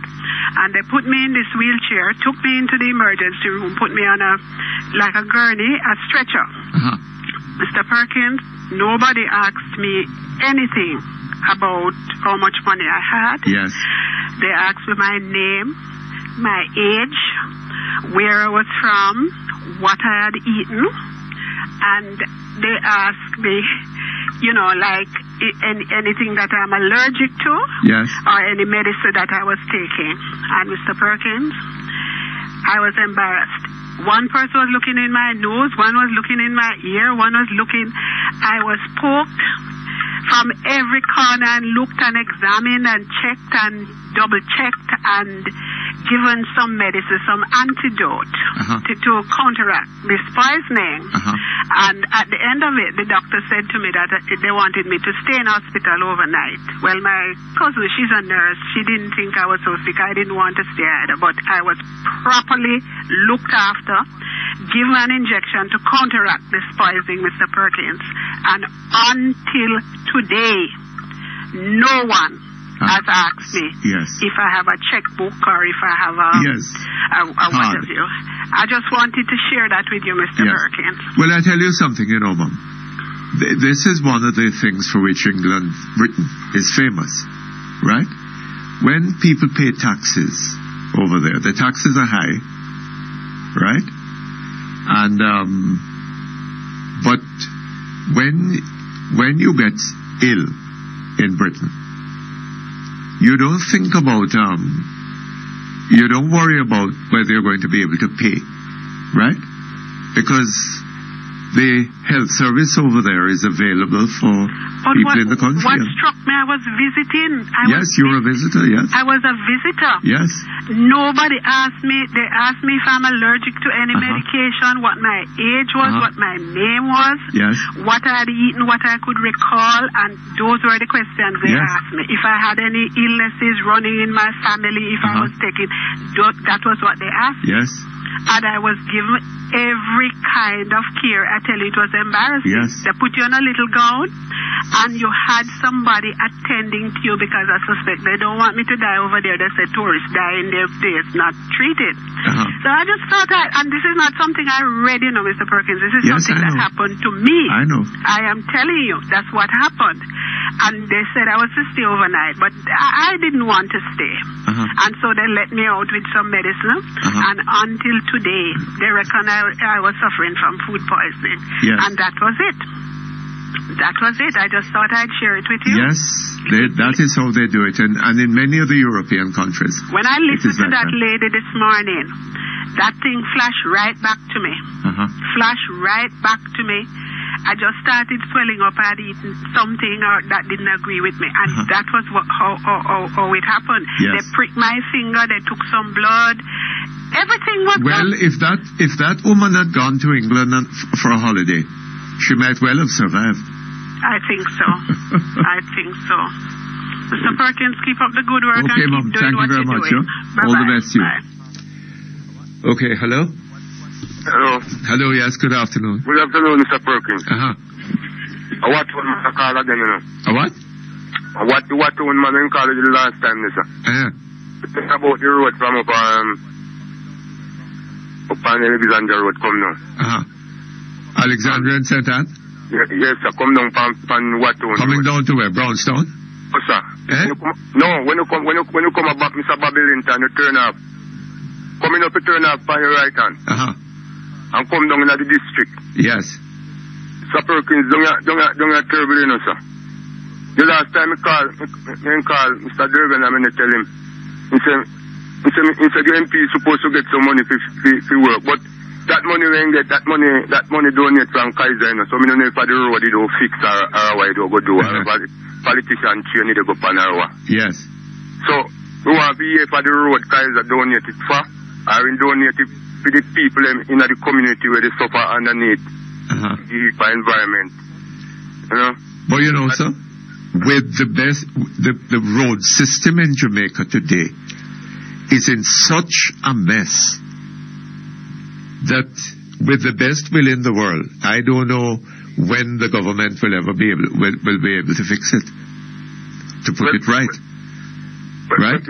Because today alone, we've been getting we've had a number of calls from different parts of the country, right? And every day you're getting calls. But it look like them to get down here, so, sir. Because we don't see nobody to talk, and we don't see nobody to come, and nobody now. Yes, sir, but I'll tell you something. The road just in that kind of condition. You can't walk and St. Thomas, Portland, St. Mary, St. Anne. You're in St. Anne? Yes. Right? Right round the island. But there is the problem. But Dongaso should have been one of the prettiest roads in Jamaica, yes. Mr. Perkins. We had somebody calling from Clarendon today about problems there. But when you check it out, you know, Kaiser the right road, you know, sir. Yeah. Hold on just a moment. Hold on a moment for me. Okay, thank you very much. We're back here online. Hello? Yes, Mr. Perkins. Yeah, I just say, if the road is to fix, you know, if you come out and tell me, make we see that the money fix the road too, you know. Yes. And if the community, the money come for who live around the pollution, if you make we know that too, you know. But you know, when time elections start, we hear people run up all about on the top boat. This and the top boat, that and we not talk about how we get for spending. But that all of them plan to them. But what me they say, them could have been take the money CMS too and fix the road, man. But let me walk in on the road in one night and God knows as I nearly broke my right foot in a one hole. How do you hold them deep? You put it on the bank inside and the motor car they come. You have to make case run with friend so because they so the motor car they go walk to. So the motor car they walk naturally where you they walk to. So you have to run in front of the motor car. You can't work so Mr. Perkins because don't know this a community, you know. I mean Mr. Galmo here, you know, and bad as even is, you know. So Galmo usually tap if I'm mal into the hole them, but then usually tap, you know, sir. Yes.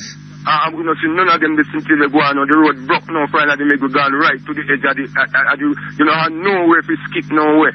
You have to just go down in the hole them. No man, somebody I think somebody have to come out, man, come. But you see if the road no fix before the January all done, if I soon don't know Mr. Perkins. We plan to block the road, you know. Although when time black man get up and they fight for your right, you are dead, you want dead still. Cause we upon the road the same way and police come shoot upon the road same way.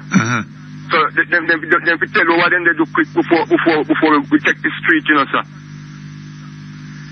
But we can't live under this kind of situation, man. We are somebody to man. And everybody down here they pay tax.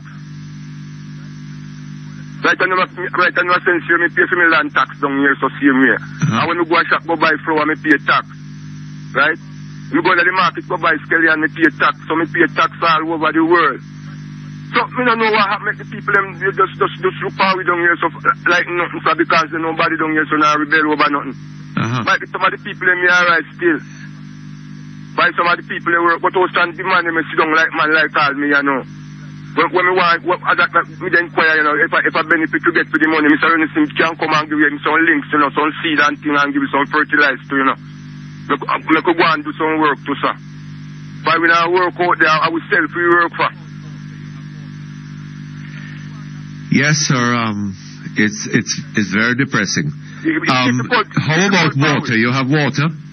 Nothing water. I'm going to talk to you right now, Mr. Perkins. If you chuck them, the Kaiser chuck them, the tractor them, they fully hold them right in front of me there. Because when we live, you know, it's under this yard alone, they find this corner. All the other people them evacuate and come out of the area. Oh, they have tractors filling the hole now? Yes, sir. Some big chapter them have they shook down some stuff in the whole them not right and as me speaking. Oh well. And then you have the big service truck them the parts pay those up they kill me right you know as me sit down. If you go all in my house they know I sit down so we can't hang out no close on the line and you don't know who to talk to. So it's about somebody with a dead and nobody no you know boss. So me like somebody call upon some of them big authority man, go look up at some of the people by some so the tree them tap up me it seems like anything to say one house right against them within the mind. Nobody nothing say you put tank for water in it. Say a tapal in a cover your tank, then just a flow they sit they got you and when you go to the tank them to get something from them, you have to go to a whole process, you have to sit one whole day hungry, you have to come home back, you have to go back again and then kind of thing there. No man. No, sir. Okay. We can't take no more of them kind of thing, Mr. Perkins. Yes. Sir. I can understand how you're feeling, sir. I tell you, I'm alone sit down right here, so no, so all of me mouth me the talk is full of dust. Oh, Lord. It's full of dust there right now, me the talk, and you don't know who to go to. Because all them give them a kind of work, it seems like a private man that do the work. When Kaiser usually do it, we usually get some maintenance, but they'll come up with some tarpaulin and things like that, and people who have tank and things like that, and give them a tarp and things to cover tank. Them a private man that seems like they don't understand the program, so then they fly through and dust up the place and mash up the road all this into that. But you know when the tractor them move out to come in evening time, what dirt drop out front of them is Mr. Perkins, what share that road can carry. That the dirt drive on the road and the truck them they flow up on your hard, see me and the dust them they flow, sir. Boy, it's so me just talk in the Kaiser man, me listen to you right now, then can't hear what they go on. And drive come on and come look and give me something to cover my tank and things like that. And me house, no paint all Christmas gone, no paint. And me can't buy no paint, so I will part me living, no make sense to paint house there. Oh, it's awful. You tell him, Mr. Perkins, it's terrible down your side, terrible. Awful. And then the kind of work what then they mess up the place with some back grass when they plant in the area. So me to grass thing, call that make them the grass again because them bitter. I want cow with those kind of grass is only if you have a big bull cow. And you have to chop them up fine for the bull cow eat them for they have mac up on them, you know. And those kind of old back grass them come a plant through the place. Little bit more was kill you through there and holy father thing, then take it as dump, little bit more come dump all kind of sitting over there. So the whole place fall with. Then I do nothing down here, sir. Nothing then I do down here. Yes. All right, sir. We have to leave you at this point, But I hope that something will be done about it at some point. All right? Hello? Hello? Hello, Mr. Perkins. Yes, sir. My name is Stumpy Walker. Stumpy Walker. Yes, I'm a freelance photographer journalist. Yeah. I'm calling from my office in Stony Hill. Yes. About 2:08, some police come in my office a while ago. Ramsack with camera, fling them down and tell me about my mother. Oh. And why? I don't know them just barge, you know, can't see them from them coming, you know. So we say, good afternoon, and a man come take some passport picture. And for here, the police angle the youth. Well, me I say, he come to take some pictures. Yes. The next one come and say, me arrest, me can't tell my secretary if I call 119 or Stony Hill police station to verify it. The man fling down my camera. In the bag. And I tell people, I talk about we are registered business, you know, Mr. Perkins. Yes. Them out of Stony Hill up to now. Let me tell you now, Mr. Perkins, I am a 43-year-old photographer. I mean, I hate people, you know, and say, if anyone ever turn police, I disown them. Because, Mr. Perkins, I'm a law-abiding citizen of this country, you know. I know my community, I taught and I teach this youth, them scouting. And Mr. Perkins, you can imagine if them police have any sense, them no walk in a man business place, and I tell them customers all kind of thing, and I tell them which part of them mother them fit do, and all them something, Mr. Perkins. Well, what is and this about? There's a superintendent, police woman out there with them, you know. And him go talk about him, go kick me down. Mr. Perkins, the police there is not, I just a uniform. No, him not in a uniform. I just 3 have a M16 and 2 uniform police there, they make me know it's my police, you know. Me say, tomorrow, Mr. Perkins, let me know me got dead. God Almighty, know, you know. And Mr. Perkins, me a family of police. No disrespect, you know. Cause me know good police, me know Calf Walker, me know Leng, me know 20 U. Mr. Perkins, most of my money when me make are from police. We come out to wedding. But them man, they are no police, you know. Them man, they are gunman in a police uniform, Mr. Perkins. Oh, God. God Almighty, know, from after today, me say me hate police like I do a poison away from the one of me know as human being. Them man, they are not police. Them are gunman in a uniform. I mean, left and go to Stony Hill police station and make a complaint, you know. You can imagine me tell my secretary, don't move. Me not will move me and arrest in my business place, Mr. Perkins. Have they explained what they came about? No, the police. Him number is, let me tell him number, policeman number. 6556, right back up. He might not the one who tell me which part of my mother is on. Because my mother is 76 years old. She still live at Stony Hill and she walk a mile, go to work every morning and she still work. But look here, tell me, did they tell you what they had led them to come to your place? Mr. Perkins, no, remember me tell him he's a journalist, so me know, Mr. Police, how can I help you? Him just start move up thing. Me say, want me under arrest. Me say, for what? What him said? Can't tell me not even no, what he said? Me under arrest, don't move. Me can't, all my secretary under arrest, she can't move, go call 119 at Stony Police Station. Them out of Stony Square right now, you know. What you see the one where disrespect me, call it me right bad cop. Him number 6556. There's another police, and the one who tell me the bad word about my mother, him not have no number for them face. But the one who come here, Mr. Perkins, you can imagine, me buy a camera, me save 3 years for buy a car for $3,500 US, and the policeman take my bag with the camera and drop it, put the bag what didn't pad. All the man, they mash up my camera, you can imagine when me that do, Mr. Perkins. You can imagine, and my first son are 22, you know, but in the America, I think him drafted too. Figure either Iraq or Korea. Yeah. Mr. Perkins, them man, they are no police. Them are gunman in a police uniform. And Mr. Perkins, with all due respect, the Stony Hill inspector and Chin and all them man, them know a Stony Hill, and the superintendent and them man, they are Constant Spring. Them man, them Mr. Perkins, if me have too good, if me have $1,000, them man, they want $800, me give them. Because me know them man, they are police. You see a sergeant from Stony Hill Station, them man, they come like my brother. Them man, they come like my brother. If me run there, them I eat, then give me some. Yes. Every police has told me, Mr. Perkins, me a 44 April I come. And me say, I live in Stony from I was 10. And I taught scouting from me at 15 till me at 38, Mr. Perkins. I'll know me end up. Me have 8 picnic, 5 boy and 3 girl. And Mr. Perkins, if any of them ever say them at town, alright, I'm not talking about my lady just graduated from teacher's college a degree. You know that police she do want done? I'm going to tell her, say she done police, me left her. She just graduated from GC Foster College with a degree. I'm going to tell her if she done police.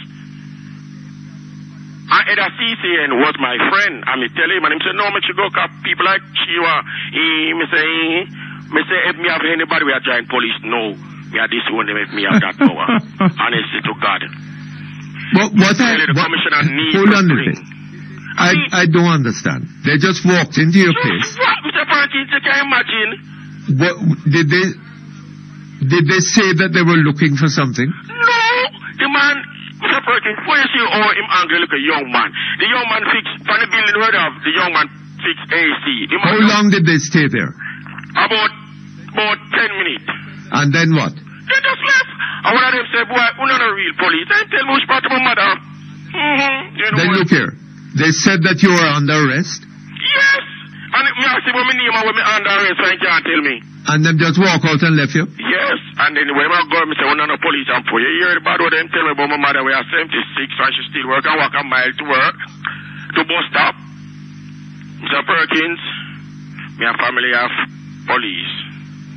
But you know, you can't have blood thicker than water, don't? Yes. But away from them police, when me know, and know as decent men and women, Every other police I am... You know what one tell me one day again, Mr. Perkins, I was 20 foot.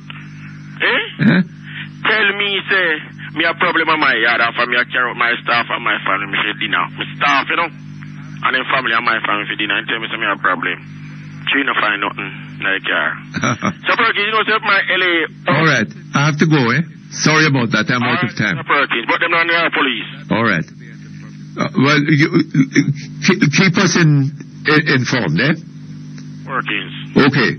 That brings us to the end of Perkins Online for today. We'll be back hopefully tomorrow, usual time, usual place. We look forward to your company. So long. You've been listening to Perkins Online on Power 106. Join us again tomorrow, 10 a.m. to 2:30 p.m. for yet another edition of Perkins Online.